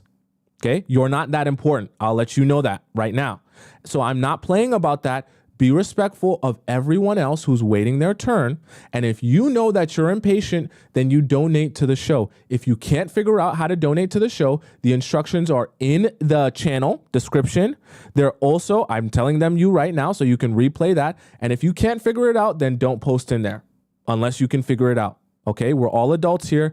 Be fair to everyone. So if I see people doing that multiple times, if you do it more than once, you're going to get banned. And I can see here, I literally have it open. I can see who's been doing it and who's actually done it the right way and who hasn't. All right. So we'll start off with Bubble Mornings. Okay. So Bubble Morning says, do I give in? Sorry, I just want to make sure I see here because I can see the names and I can see everything. All right. So Bubble Morning says, hi, Tomisin, I'm new here. This is long, so thank you. So thank you in advance. By the way, guys, that's the way I do it is I read the premium relationship advice questions first before I do the regular ones. So just keep that in mind. I have to clear these out before I start doing any of the regular ones. Hi, Tomisin, I'm new here. This is long, so thank you in advance. I appreciate all the help. So I, 34, living in Asia, met this guy, 39, living in Spain, back in April via dating app while he was in my country for business. I was a new dating app user at that time. Okay, so it's way worse, okay? Dating apps are already bad. Being new is even worse because now you don't know how to deal with them. Managed to stay away for a year, so I grew them now. Very picky with who I swipe right on. Let me give you a news flash, though. The guys aren't very picky on who they swipe right on. We had a few chats. He set up coffee dates right away. My intuition said go. I came on that date ready to shine, even hyped myself up in front of the mirror before I left, and I just and I was just my most open, light self. The coffee date extended into dinner because we were enjoying ourselves. We were playful, flirty, balanced by a bit of shyness from me. I'm empathetic, a good listener, so it comes naturally to ask the follow-up questions to dig deeper. We were laughing a lot and just relax. Overall, he was very respectful. He paid for everything. When I thanked him, he was all, no, thank you for the pleasure. No, thank you for the pleasure of your company. He told me while we were having dinner that he wanted to see me again, but he was leaving to go on a solo pre-planned beach trip elsewhere in my country the next day. He would be arriving back in my city 6 days later and would be taking a flight back to Spain the day after. He asked me if I could please see him on the night he gets back, Saturday. Told him let's play it by ear. I didn't want to commit to anything because I wanted to see how he'd communicate after the first date. Good plan, bubbly mornings. He said he wanted to get to know me more because he realized that he was the one sharing most of the time. Good, because I steer the convo that way. Smart. So he playfully asked me to go with him on his beach vacation. Bit early for that. He told me I still have time to pack my luggage, LOL. I was lighthearted and replied, I don't go on trips with strangers I've just met. He laughed and said, of course you don't, I can tell. So he's saying you have a little bit of, like self-awareness, you're intelligent. But it was worth a shot though. He gave me a hug goodnight and I rode my Uber. Okay. Oh, like you met, he said it was worth the shot of just asking. In the days that follow, he kept in touch, sent me photos and videos from his vacation. He told me that his flight was arriving 9 p.m. on Saturday and asked if we could meet at 10 p.m. I said I was sorry, but that was too late. Perfectly fine. That's perfectly fine. Told him I'd be a bit too sleepy to be on a proper date and that won't be fun for him or me. He must have really wanted to spend time with me because he ended up jumping through hoops to catch a flight 1 day earlier. Guys, you see what happens when you tell men I'm not compromising for you? That's me and that's what I stand for. If they really want you, they'll figure out how to do backflips so that they can fit your schedule. It's amazing. So he could see me for dinner at a reasonable hour on Saturday. Amazing. You did nothing and you said no to him saying do it at this time. And amazingly, he found the time. It's crazy. That second date was quite special. We connected emotionally, talked about family, dreams, existential questions. I haven't mentioned here, we also have had good chemistry.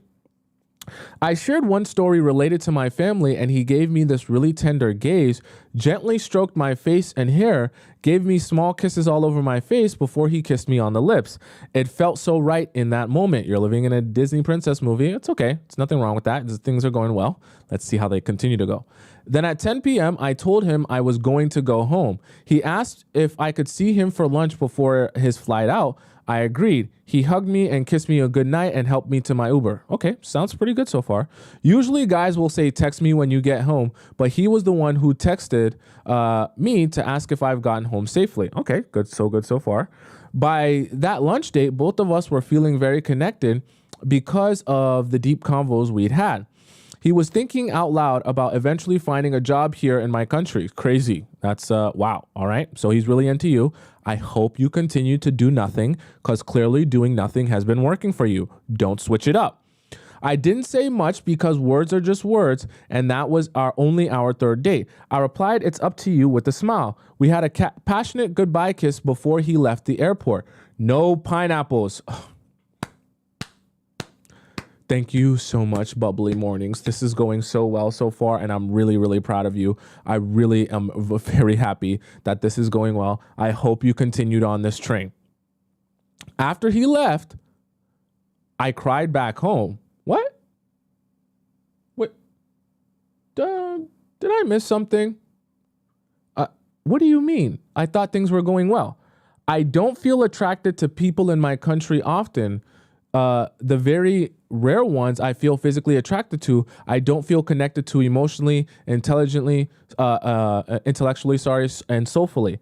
I just felt this grief that I'd found what seemed to be a great, emotionally available, high IQ, sweet yet spicy guy. The problem is he lives in a different country.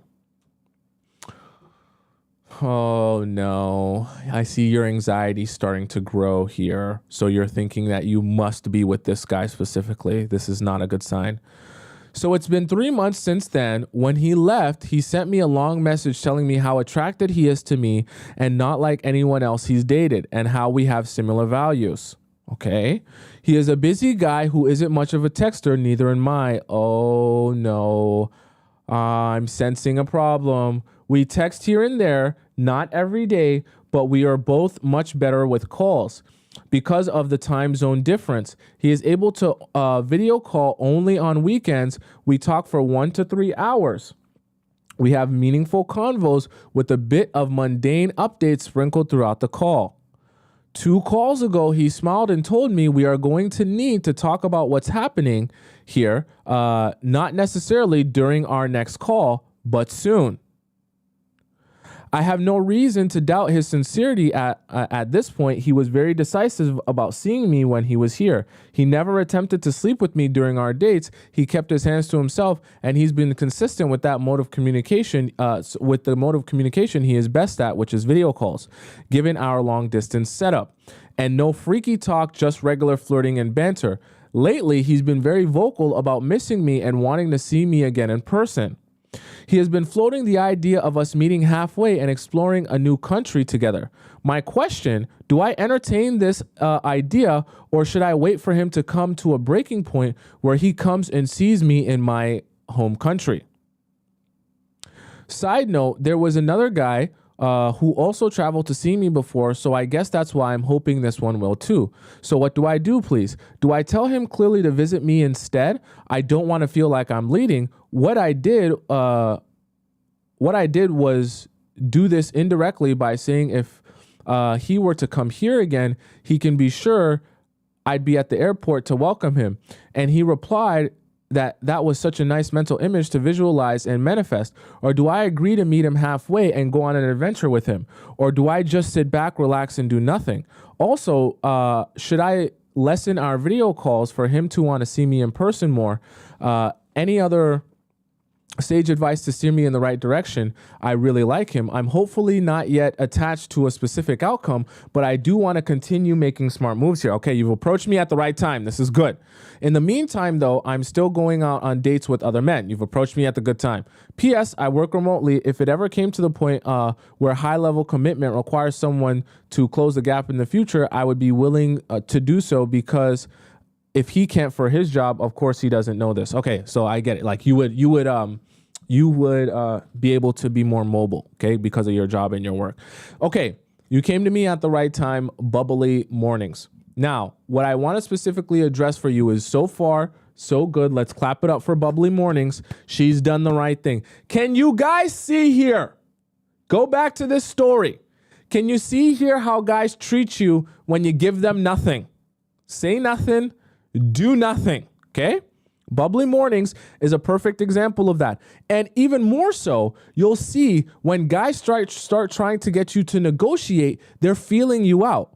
They're just trying to see, if I negotiate with you and try to get you to do something that you regularly wouldn't do, or maybe you might be uncomfortable with, will you stand up for yourself and say, no, I don't care how cool you are. I don't care how well our date went. I'm not seeing you at 10 p.m. I'm trying to find where she said it here. Right. But she was like, he wanted to see her. And after 10 p.m., you were like, no, I just can't. I can't see you at 10 p.m. It's not going to work for me. Right. When you said it right here. Right. And asked if we said at 10 p.m. and you said that was too late. So what did he do? He literally rearranged his flight patterns so that he could be there a day earlier at a time that is more comfortable for you. Perfect example of when you do nothing, guys will make the effort of doing whatever is required of them in order to meet your standards and expectations. So if bubbly morning standards and expectations is, yeah, I'm not going to go out with you at 10 p.m. at night, period. He says to himself, if I want you, I'm going to have to figure out a way to see you and spend time with you that's not at 10 p.m. Simple concept there. Seems simple, right? And so that's a good job, and I want you guys to take that from that. Now, in terms of your situation here, I need you to understand, for you, I think in the earliness of the relationship that you're in, I don't think that it's necessary for you to sacrifice going to another country for him yet. I'm not saying that it's a crime to ever do anything nice for a guy. I just think that in the position that you're in currently, I don't think it's necessary for you to start packing your bags and thinking about how you're going to start seeing him in a different country. I honestly am of the belief that if you say, yeah, I like where things are going, but I'm not comfortable going to another country with you, I would love to still see you in a capacity where I can get to know you better before I jump into something that what I would consider be something that's serious. I think that that's more than reasonable. And based on how this man has been respecting your boundaries up until this point, I think it would be more than understandable for him that it makes you uncomfortable going to a whole nother country to be with him, right?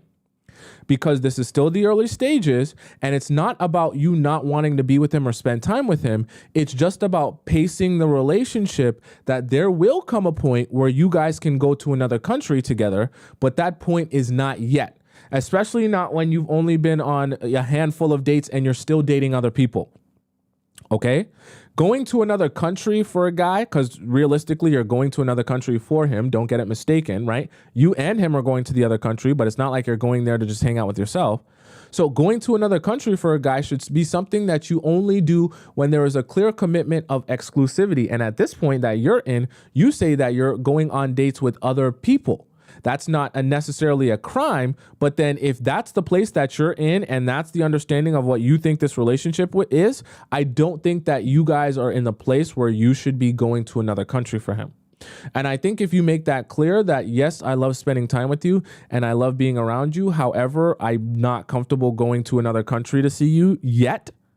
I think he will be more than understanding of that and make an adjustment like he did before. When you said you weren't going to see him at 10 p.m., he'll make an adjustment and say, okay, I'll figure out a time that we can see each other that doesn't require you to go to another country. Because at the end of the day, he wants to see you. And at the end of the day, he understands, if he's a rational human being, he understands meeting you in a different country is a huge commitment. And so if he understands that and he's a rational person and he still wants to see you, he'll say, cool, that's perfectly fine that doesn't work for you. Let's figure out a thing that does work for you, because I want to see you and I know that you want to see me and we're both enjoying each other's company. Right? So you don't have to feel like the bad guy because you're not willing to take this a step forward before you're absolutely ready for it. Okay. Like I said before, and actually it perfectly applies to what we talked about, right? You negotiate nothing. You don't need to. You haven't slept with him. He hasn't gotten anything but a few kisses from you, and he wants access to you. So you get to say, no, I'm not comfortable yet going to a different country for you. If you want to see me, you can come see me where I am and figure out how you're going to do that and figure out the logistics behind that. If it's not that serious to you, perfectly fine. I'll move on with my life. And then guys have to make the decision for themselves. I actually do want you. Let's figure out how I can do this. Aside from that, everything else you've been doing has been textbook. Asking questions, being inquisitive, getting to know him, giving him nothing, not getting anxious and texting him a whole bunch or calling him a whole bunch, letting him lead, but you're setting the pace. So that's a great job so far. Keep doing exactly what you've been doing. You don't need to give him anything. Don't get tempted by anything.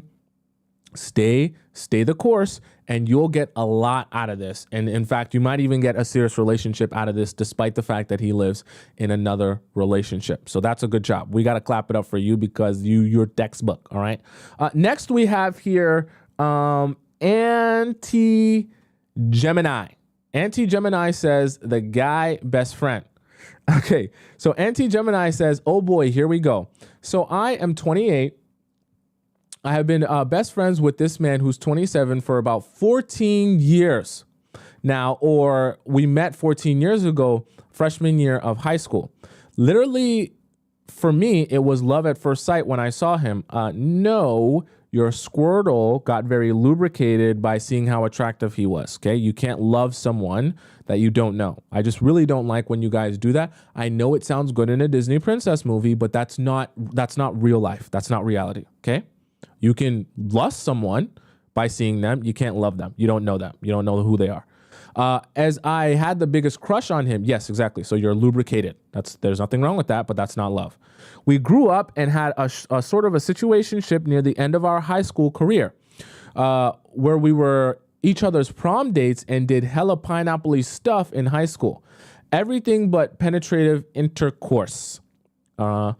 We were super close in high school and I confessed my feelings for him the end of senior year. Sounds like a teen drama. And he said he had felt the same way in the past, but didn't want to carry the relationship into college. It sounds like an episode of Euphoria. As we were going to go to different universities, we kept close in touch during our college years, always hung out during breaks, and visited each other when possible. We both had our situationships with other people in college, but we were always connected. Fast forward to after college, we moved back home and hung out 24/7. He ended up getting into 2 relationships where he was able to maintain our 4-hour-long phone calls and 5 times a week hangouts until the middle of the night. Is this supposed to be a flex? Anti-Gemini, are you proud of this here? Because I will tell you right now, first of all, that's inappropriate on your part, but you're the single person, so let's even ignore that. Very inappropriate on his part. And if he's doing that with you, imagine what he'll do to you if he was in a relationship with you. I get that you want the guy and you like the guy, but this is inappropriate. And I think you know that. So I'm not sure why you put that. I mean, maybe you put that in just for more information, but this is not a flex. Okay? 4-hour-long phone calls with a man who has a girlfriend and 5 times. Guys, I don't know many people in actual relationships like with girlfriend and boyfriend that hang out 5 times a week. And he's doing that with someone who's not even his girlfriend. How does he even have any How does he have any time to spend with his girlfriend or work a job? Does he have a job? This sounds like a lot of jobless activities. To be able to have a whole girlfriend and hang out with someone 5 times a week and be on 4-hour-long phone calls. Sounds like jobless activities, okay? On his part, just saying. Fast forward to today, he's single. Shocker. I wonder what happened. I'm single and we're still close as ever. He would often compare me to his exes and say how I understand him and it's so easy to be with me. But with them, his exes, he gets frustrated and isn't happy. So why doesn't he just be with you then? Sounds like a simple math equation. Let's go on. One night, we pre-gamed hard for a concert. He drunkenly confessed that I am hot and any guy would be lucky to have me. And he knows that because he's a guy. What is he trying to say? You get him horned up? He's been fantasizing and wanking off to you? What's the point of this? I don't put myself out there because I do have low confidence and don't think I can get guys I am actually attracted to. But aren't you attracted to this guy? And isn't he saying how he wants to be with you, basically? He also got mad recently that I hung out with the guy while on vacation, claiming he was concerned for my safety. I mean, yeah, I get it, but like, what are you guys doing here?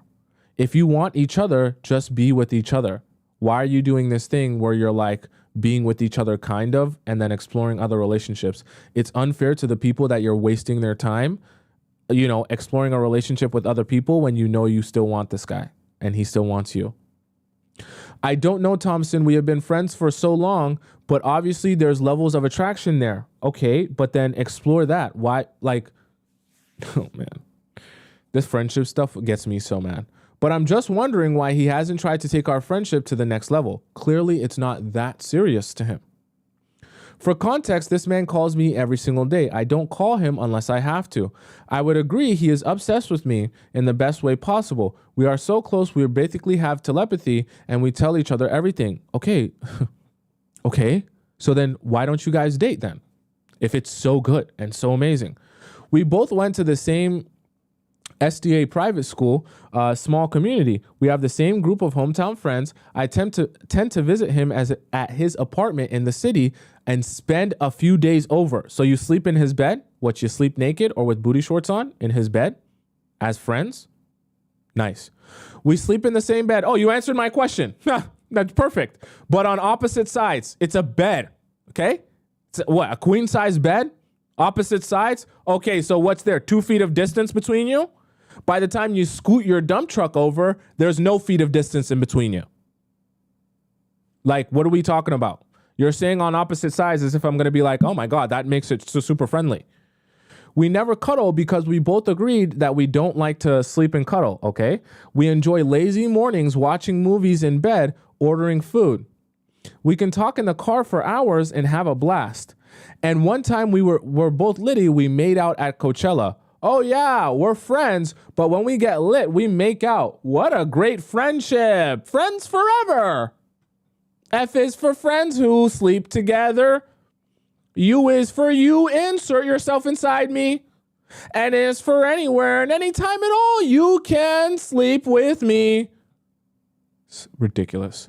But we laugh about it. Yeah, it's so funny, right? All our friendships, friends ship us, and people always think we're dating or we like each other. So funny. We just have really good chemistry. That's so, yeah. Okay, anti-Gemini, what are you doing? What's the point of this? Okay, I need to let you in on something, right? I get that he calls you every day. I get that he's putting in effort and he's putting in consistency. I'm not denying that, okay? So that's coming from somewhere. That's coming from some sort of desire. But you need to accept the fact that if a guy is too shy in terms of approaching you or just saying, I want you, I want to build something with you, it's a waste of your time because what are you supposed to do? How are you possibly supposed to build any other real relationships when your entire life is being spent on, or all your energy is being spent on this guy that it's not going anywhere with? I mean, cool, you guys make out at Coachella. That doesn't mean you're dating though, and that's not building a relationship. Cool, he calls you all the time, but he's not asking you out on dates or actually saying, I want you to be my girlfriend. So that's not going anywhere. What's going to end up happening, right? Because you keep pushing it and pushing it closer and closer to the edge. You're sleeping in the same bed. You guys get drunk with each other. When you get drunk, you start admitting things. You start getting emotional. You start confessing things to each other. What's going to happen? I can 100% guarantee you this. Whether it be the coming months or the coming years. What's going to happen, one of these nights, you guys are going to get drunk together. You guys are going to be confessing back and forth. I've always liked you. You've always liked me. We've always liked each other. You're going to be wearing some really tight pants that day. He's going to be like, damn, you look good, girl. Damn, that dump truck hitting. And then you're going to be like, damn, I've always thought you look good too. You guys are going to start making out. The makeout's going to turn to touching and feeling. And then one thing's going to lead to another. And you guys are going to sleep with each other. It's like clockwork. I've seen this a million times. Then when you sleep with each other, this is what's going to happen. All of these texts that he's been calling you every day and texting you every day and admitting how much he likes you all the time, you're going to see less text and less calls. You're going to start getting anxious. You're going to start reaching out to him. Things are going to become awkward, and your friendship's going to go from a friendship where you guys spend all your time with each other to some weird, awkward thing where now you guys don't know what it is, and you feel like you're trying to get him to address, do you want to be with me or do you not? And you feel like he's not answering your question, and you feel really confused, and he's really confused, and everyone's really confused. And then the friendship eventually fizzles out because of the constant confusion. And a lot of frustration on your part. What you need to do here is you need to withdraw yourself from this man totally and utterly. Why? Because you need to force upon him a decision. Do I want her so badly that I want to start building a relationship with her and get serious with her? Or is this relationship or friendship or whatever ship not important enough to me that if she withdraws from me, that I will continue pursuing her and want to take this to the next level? You need to give him the space to actually consider what does he want from you? Because that space will allow him to think, okay, if I can't have her as a friend and my only options are to be in a long-term relationship with her or have nothing with her, right? Then he has to then come to the realization which one is more important to me, right? And once he comes to that realization, he will then approach you under that realization. So if he comes to the realization when you give him space that he wants to build a relationship with you, when he comes back, there will be clarity and you guys can actually build something. But if he decides that it's not that serious and he doesn't care that much, or he's not ready to build a relationship with you, then he won't reach out to you, or he'll reach out not for the reasons of building a relationship with you, at which point you continue to not respond to him and you don't waste your own life away on a guy who you're going nowhere with. Because the truth of the matter is, it's great that this is a nice friendship you're having. It's great that you feel so close to this guy. But the reality of it is, this isn't actually a friendship. This is a confusion ship. And you guys are pretending to be friends so that you guys don't have to actually address the issues or problems and have some sort of boundaries and expectations, right? But at the end of the day, this only serves him. It doesn't serve you, because you continue to be attached to him and grow feeling like you're going to be in a relationship with him. Then one day when he pops out with a girlfriend, you're jealous. Simultaneously, you find it really difficult to build any sort of romantic relationship with other guys because you feel attached emotionally to this guy. So you're the one that loses. Okay? I don't want that for you, but the only option is for you to withdraw so that he has to make a decision on which version of you he wants. Does he want to just never have access to you again? Or does he want to actually get serious about building this relationship with you and actually build one? Okay, so that's what you need to do with that. Okay, next here we have Joanna says almost 10 years, still in need of advice. Okay, so let's see what Joanna says here. Okay. Oh, I think we already did Joanna's. We already did Joanna's. Joanna's was from yesterday. That was just a follow up on other people responding. Next we have here. Oh God. Oh my God. Okay. Horned Up says, was I pineapple trafficked? Okay. Chat. Let's buckle ourselves up here and let's prepare, because this is probably going to take us for a loop here. The name and the title is making me nervous. Okay. Horned Up says, hi, Tom, 20-year-old female here. I had a super weird occurrence this past weekend and was wanting your thoughts. I'm scared. I live in the suburbs of Detroit, Michigan. I'm pretty, 5'5", 115 pounds. Okay, so you're petite. I dress like an alternative 20-year-old for the most part. Band hoodies, crop tops, platforms, Doc Martens, yoga pants, sundress, shorts, skirts, etc. I've also been called a stick all my life due to my metabolism. No matter how many deadlifts, calorie deficits, well, you wouldn't be doing calorie deficits if you wanted to gain weight.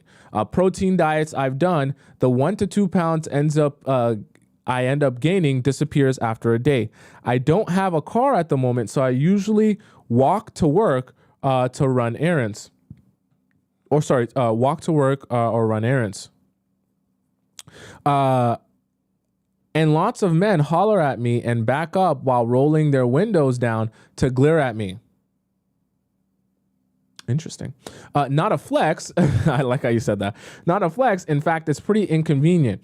But a great fear of mine is that I could literally just get swooped up with ease any day and never see the light of day again. Thankfully, I've been protected. Anyway, you do live in Detroit, Michigan. Yeah. Anyways, I was walking to get some African food. So you're an African? About a mile from my house. This day, I was wearing a gray sundress. You got that dumpy in that gray sundress? I was 5 minutes away from my destination, and out of nowhere, a Cybertruck was driving down the street. I had never seen a Cybertruck in my area before, but there definitely are a lot of famous rappers from my area that could possibly just be in town for whatever reason. So I was nervous finishing my walk, but the Cybertruck passed. After about 5 seconds later, I turned around and heard a fat guy yelling at me. I had headphones in, was listening to your stream. That's actually pretty funny. That's actually pretty hilarious. And tried ignoring him, but he turned his Cybertruck around, even though it was on a one-way street. Damn, you must cut that crazy dump truck. Oh my God. He literally U-turned his Cybertruck to come holler at you. Damn. Okay. And followed me all the way to a stop sign. Your dump trucks must be insane. Okay. So I asked what he wanted. He asked, what's your name? Let me say it like he probably said it. What's your name, shawty? When the last time you been shopping? I got a little annoyed, but part of me was screaming, sprinkle, sprinkle in my head. Oh my God, this is a stranger that pulled up on you. I resisted the urge to put my headphones back in and kept walking. So you stopped listening to me? He kept following me. He then asked, what's the most money Ninja ever gave to you? Nah, sorry, let me say it like he said. Shawty, what the most money a nigga ever gave to you? That's how you probably said it. I felt answering a question would comfort him so he could leave me alone. I told him, I don't know, but maybe 8,000. Just off the top of your head. He told me he had it. He told me he had it for me if I hung out with him for 10 minutes. He got 8,000 for you if you hang out with him for 10 minutes. Okay. Interesting. We argued back and forth as he followed me. What are you arguing about? Then this is very embarrassing as I'm typing this. I got in the car.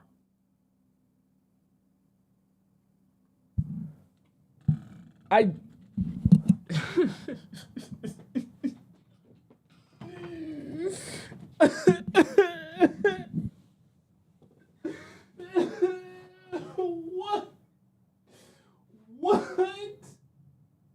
What? I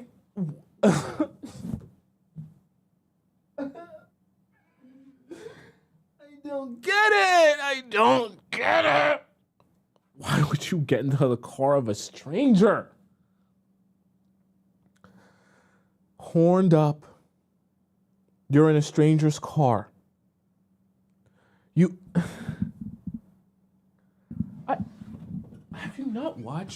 Have you not watched any murder mystery before in your life? Not a single one. You just got in a strange man Cybertruck that offered you $8,000 for 10 minutes. What do you actually think he's going to do with you in 10 minutes? Jackrabbit himself inside of you for 9 minutes? Or sorry, I said 9 minutes. For 90 seconds. The rest of the minutes, he's going to spend wasting probably kicking you out. It's not even going to last 10 minutes. Horned up, what are you doing? Okay. I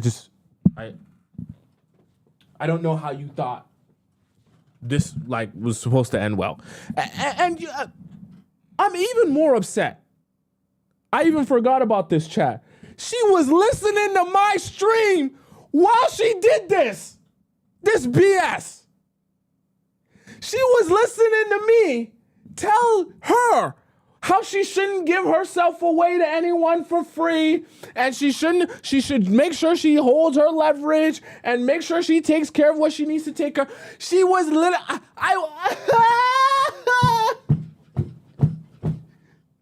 she had me in one ear. She said she took the earphone out and she got in the devil's car. You see how they be? Damn it! They take my people. You see how they be?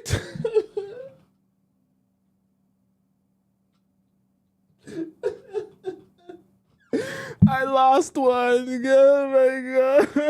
This is so sad. Okay. Oh my God. I lost a good. I gotta work harder. The devil works hard. I work harder. I gotta outwork the devil. I can't let this slide. I got in his car, but my hand on the box cutter. He said he had a few stops to make. What? Are you gonna go with him to make his wops, to make his stops for his drug deals? You're a drug mule now? You're gonna go on a joyride for him to make his drug stops? I can't believe this. And I was playing in your, oh my God. And he just wanted to spend on me? What? Like just spend money on you? I told him he didn't want to give me if he didn't want to give me the money up front, I wasn't interested. Soon I declined, got out of the car, and continued walking to my destination. 5 minutes later, he pulls in front of me to prevent me from walking and does a money spread through the window with cash he just offered me.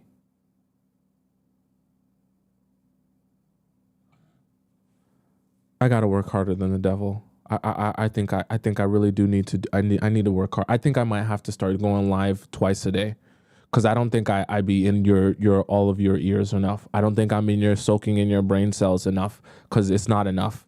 I need to be here at, like, I might need to start doing 24-hour streams for you guys, just so you never get a chance to turn me off and not hear my voice. Because I told him, give me the money. He begged me to get back in the car. I walked away. He is still following me at this point, yelling, "Let me piss on you."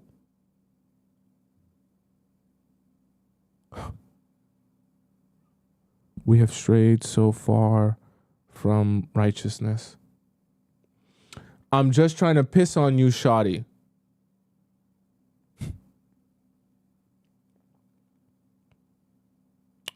Let me piss on you. That's all you gotta do. He eventually sped off. I have the slightest idea of what the rest of my life would have looked like if I had stayed in that vehicle. While walking back home, I immediately acknowledged the danger I put myself in such a quick time. And I was ashamed that that would have been the extent I was willing to reach to escape poverty. But I also couldn't even wrap my head around how the conversation went from "what's the most money you've been given" to "let me piss on you." As a woman, you have to be forward thinking to understand how situations can escalate, and how the wrong decision is not letting a man piss on you. The wrong decision is getting inside a stranger's car. Do you understand what I'm saying? Right? The wrong decision is not, being in a place where you can't leave and now he's forcing himself upon you. The wrong decision is going to the house of a stranger that you don't even know because vibes, right? Are you following me? You have to be, as a woman, looking out for yourself and forward thinking to say to yourself, how could this escalate, or how could I put myself in a vulnerable position by making this decision right now? Even if I'm horned up, even if I want money, even if I want whatever it is I want at that moment, is that decision going to affect me in the future, right? More than just for what I want right now in this current moment. Do you think he was trying to kidnap me? I honestly am not that in tune with my intuition, clearly, which is something I'm working on. Also, I never have seen a Cybertruck in Detroit, so that means get inside the car. So very much, it could have been someone that was well known. And he said he was from Atlanta. Please be nice. I'm not going to be. Sorry. Also, if you have any weight gain tips or diets for bulking or calorie deficit intake, I'd love to hear it. Thanks in advance. Okay, horned up. This was a horror story, so thank you for that. And for the rest of the chat, to hear them listen to your horror story. I never want you to do that again. I don't care how much money you're offered. I don't care whether it's a Cybertruck, a Lambo truck, a Toyota truck. I don't care what type of truck it is. A toy truck. Don't get inside it. You put yourself in such an extremely dangerous situation. And I don't know what his intentions were. It's impossible for me to know. That's a stranger. That's the whole point. You don't know where he's from. You don't know what he's capable of. You do actually, if you ever go on Netflix and you watch the Jeffrey Dahmer documentary, you'll actually realize that literally the exact way that Jeffrey Dahmer became a mass unaliver is by doing this. He would go to clubs and bars and pick people up from those clubs or bars that he's never met before, take them back to his house and unalive them, and then chop their bodies up and eat them. You do realize that's exactly what he did. So I say that to say that's exactly what could have easily happened to you. You put yourself willingly in that position for what? The possibility, like you said, because you wanted to escape poverty. But truthfully and honestly, him giving you $8,000 is not going to allow you to escape poverty, right? You learning to be financially, you gaining some financial literacy, learning how to save money, learning how to invest your money, learning how to make your money work for you. That's actually what's going to help you escape poverty. Not getting $8,000 from a random man you're never going to see again in combination with all the trauma you'll have to experience for the $8,000. So never again use money as an excuse to go against your morals. Unless you don't have any, then who cares? But if you feel like you have some morals and standards, never allow money again to put you in that position. In fact, you should be working 3 jobs so no one can ever offer you more money and get you to act outside of yourself ever again. Because if that's how you act for some money, I'm scared for you. I'm really scared for you, because trust me, there's some evil people out there that will love to see what you'll do for a couple of dollars. They will love to see what you'll do for a couple of dollars. And the only person that loses is you, because you end up traumatized in having to live with yourself for the rest of your life, knowing what you did for a couple of dollars. Okay. I hate to make it sound super morbid, but it's the truth. And you narrowly escaped what could have been a really dangerous situation, to the point where you might not even be able to be sending me this message, because this might be in a police report. Right? And that's how serious it is. And I want you to be taking it that serious. I know you're 20 years old, so you got a lot to learn, but you need to be joining me every day in the Players Club so you can start learning what not to do, because this is definitely what not to do. What not to do. Okay? And maybe walking isn't the thing for you. Maybe you might have to start taking the bus. I don't know what the transit system is like in Detroit, but maybe you might have to start taking the train or the bus to go places, so you're not just vulnerable walking on the street, especially not at night. That's the worst thing you can be doing, okay? At least during the day, it's a little bit, it's a light outside, so people aren't as bold. During the nighttime, I don't know. Someone said bike, maybe biking might be your thing. Or a scooter, like an electric scooter. I know those are a little bit expensive, but something other than you walking might be a better option for you, for your safety. And I'm so serious about that. Or at the very least, going with a friend, if you can find one, or a brother or sister. Okay? But never, please never put yourself in that situation ever again. All right? Next we have, let me just finish these out here. Okay? Oh, Baby Bliss says she sent a donation. So after I scolded Baby Bliss, she said she sent one in. So let's see here. I see Baby Bliss's donation here. Okay. Like I said, guys, it's not to be mean. It's just because I want us to all be fair to each other. Okay. So we're going to do Baby Bliss's here. And then I don't think I'll be able to do any more for today. Not because I don't like you guys, but because I have to run. And if people want to send in theirs and skip the line, then that they're gonna skip the line. Nicole says you are making me. She donates $5. She says you are making me laugh, and so hard right now. You are my favorite. Thank you, Nicole. I appreciate that. All right. So, but I'm really serious about that. About that last one. Baby Bliss says, what should I do? I am 25 and he is 33. So I decided to go on a professional networking boat party with my girlfriends. And today I just saw that this guy is a guest professional speaker. I had no idea he would be attending this party because it's 25 plus and he hates attending parties with young people. This guy and I were briefly friends with benefits. Then he was mostly a pen pal, then we got into a big argument this year. Then we both apologized and he took me off socials, but re-added me on WhatsApp and started talking briefly. I don't text him because I know you said not to text guys. Yes, we were on good terms the last time we talked. What should I do when I see him on this boat party? Should I use the staring technique and stare at him, not in a creepy way, and see if he approaches me? Or should I just ignore him and be with other guys? Should I approach him and say, hi, I want to open the doors so he feels intrigued to ask me out on a date, but I don't want to look desperate? There has been quite a lot of time of us not talking, not going to lie. I'm not going to lie. I'm the past before I discovered your channel. Did you mean to say like you made mistakes before you discovered my channel? I did ask like a desperate clown and give him all the ego boost. Now I understand my value and I only will take him back if he chases this time. Update, I saw him a few days ago and he's a football coach for another team. How many different things does he do? He came up to me. He came up to my coach asking to share the field for practice and my coach said no. He saw me and didn't say hi and I just went to the coach.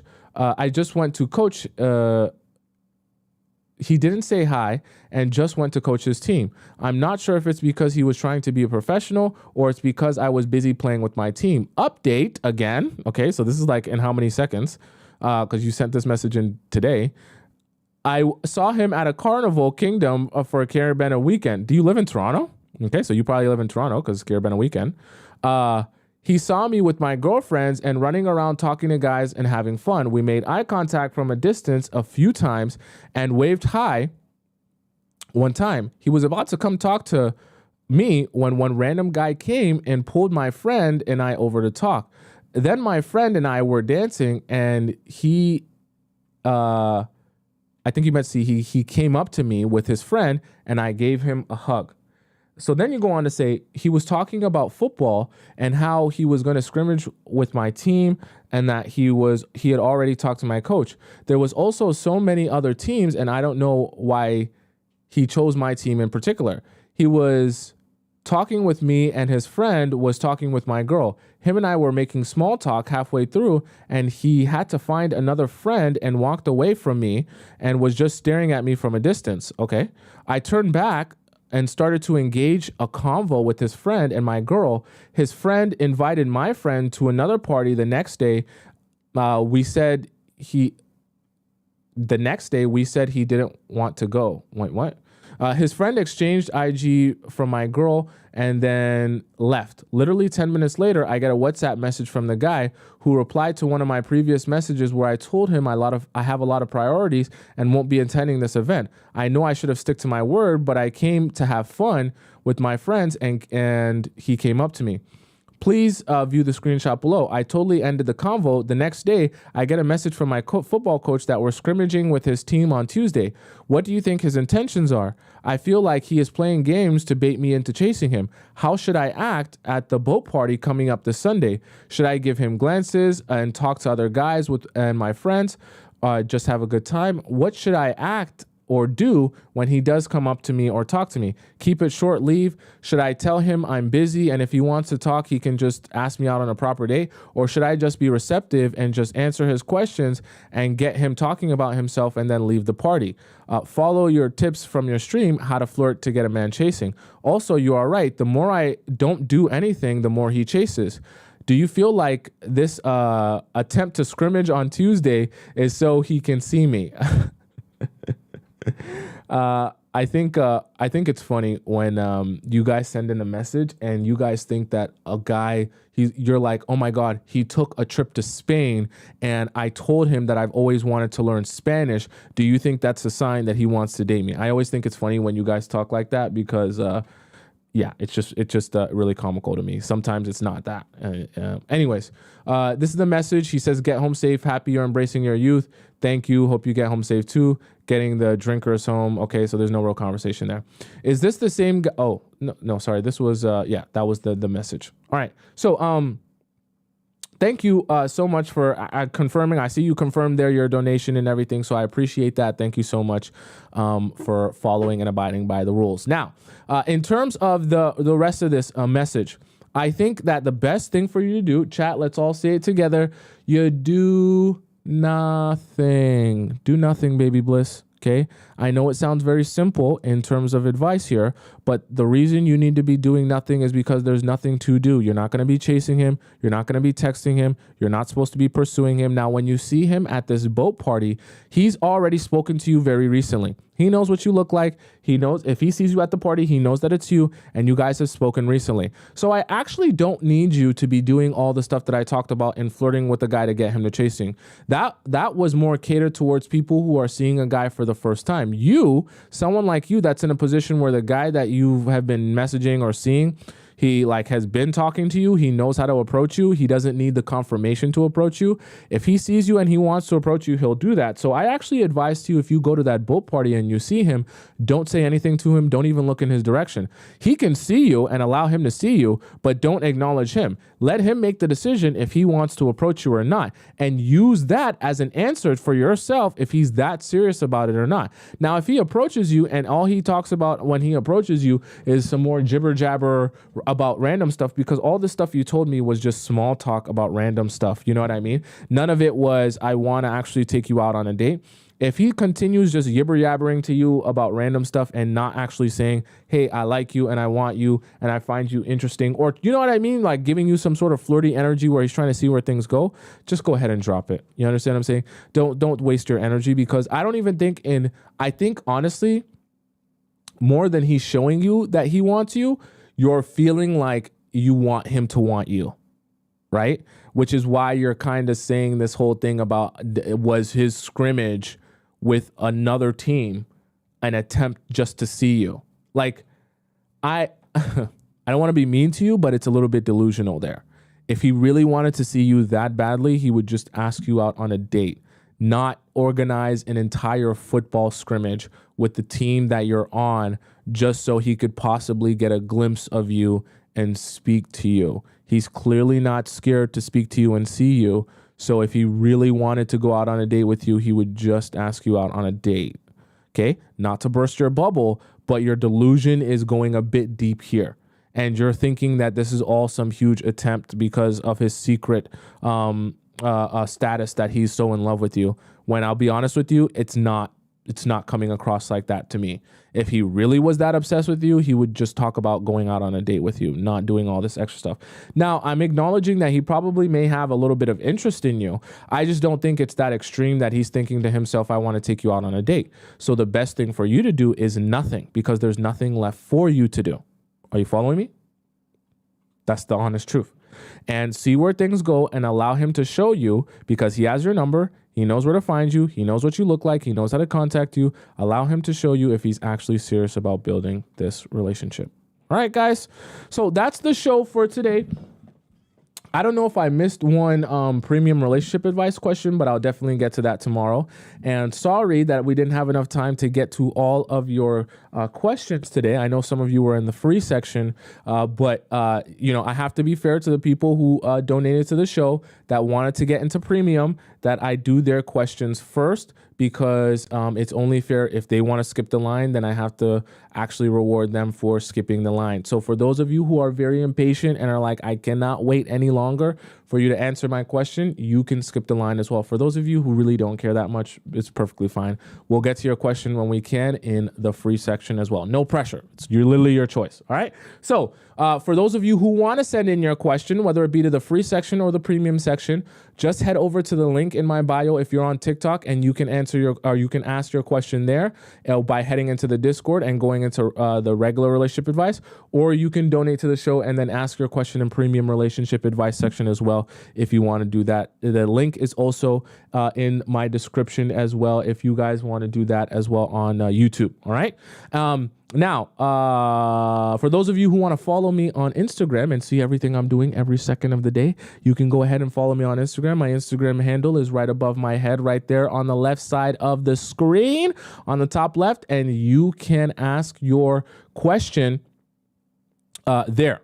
And you can, ask your question now. I'm thinking about questions. And you can follow me there and see everything that I'm doing all throughout the day. Okay. And for those of you who are on YouTube, you can follow my Instagram. It's right at the bottom right there as well. And for those of you who are on TikTok and you want to rewatch the show, maybe you missed parts of it. Maybe you want to rewatch parts of it because you think the advice is so amazing. Hopefully you can listen to it and not get into a Cybertruck. Okay. So keep me in your headphones and not enter a stranger Cybertruck. Please. Go onto my YouTube channel. My name is right above my head on the right, on top right side of the screen. Type in my name, go into the live section. You'll be able to watch this live episode along with all the previous live episodes that I've ever did since the beginning of time, with the YouTube and the TikTok live chat embedded in the video, so you won't miss a beat of conversation that we're having in the show. All right. So I'm here every weekday, Monday to Friday at 4 p.m. Eastern Standard Time. And so you'll be able to catch me tomorrow at 4 p.m. EST, Eastern Standard Time. So you got to figure out what time that is in your time zone. Until then, arrivederci, au revoir, hasta la vista, adios, bon voyage. And I'll see you again tomorrow. Bye for now. I love you so much. Bye for now. See you later. See you later.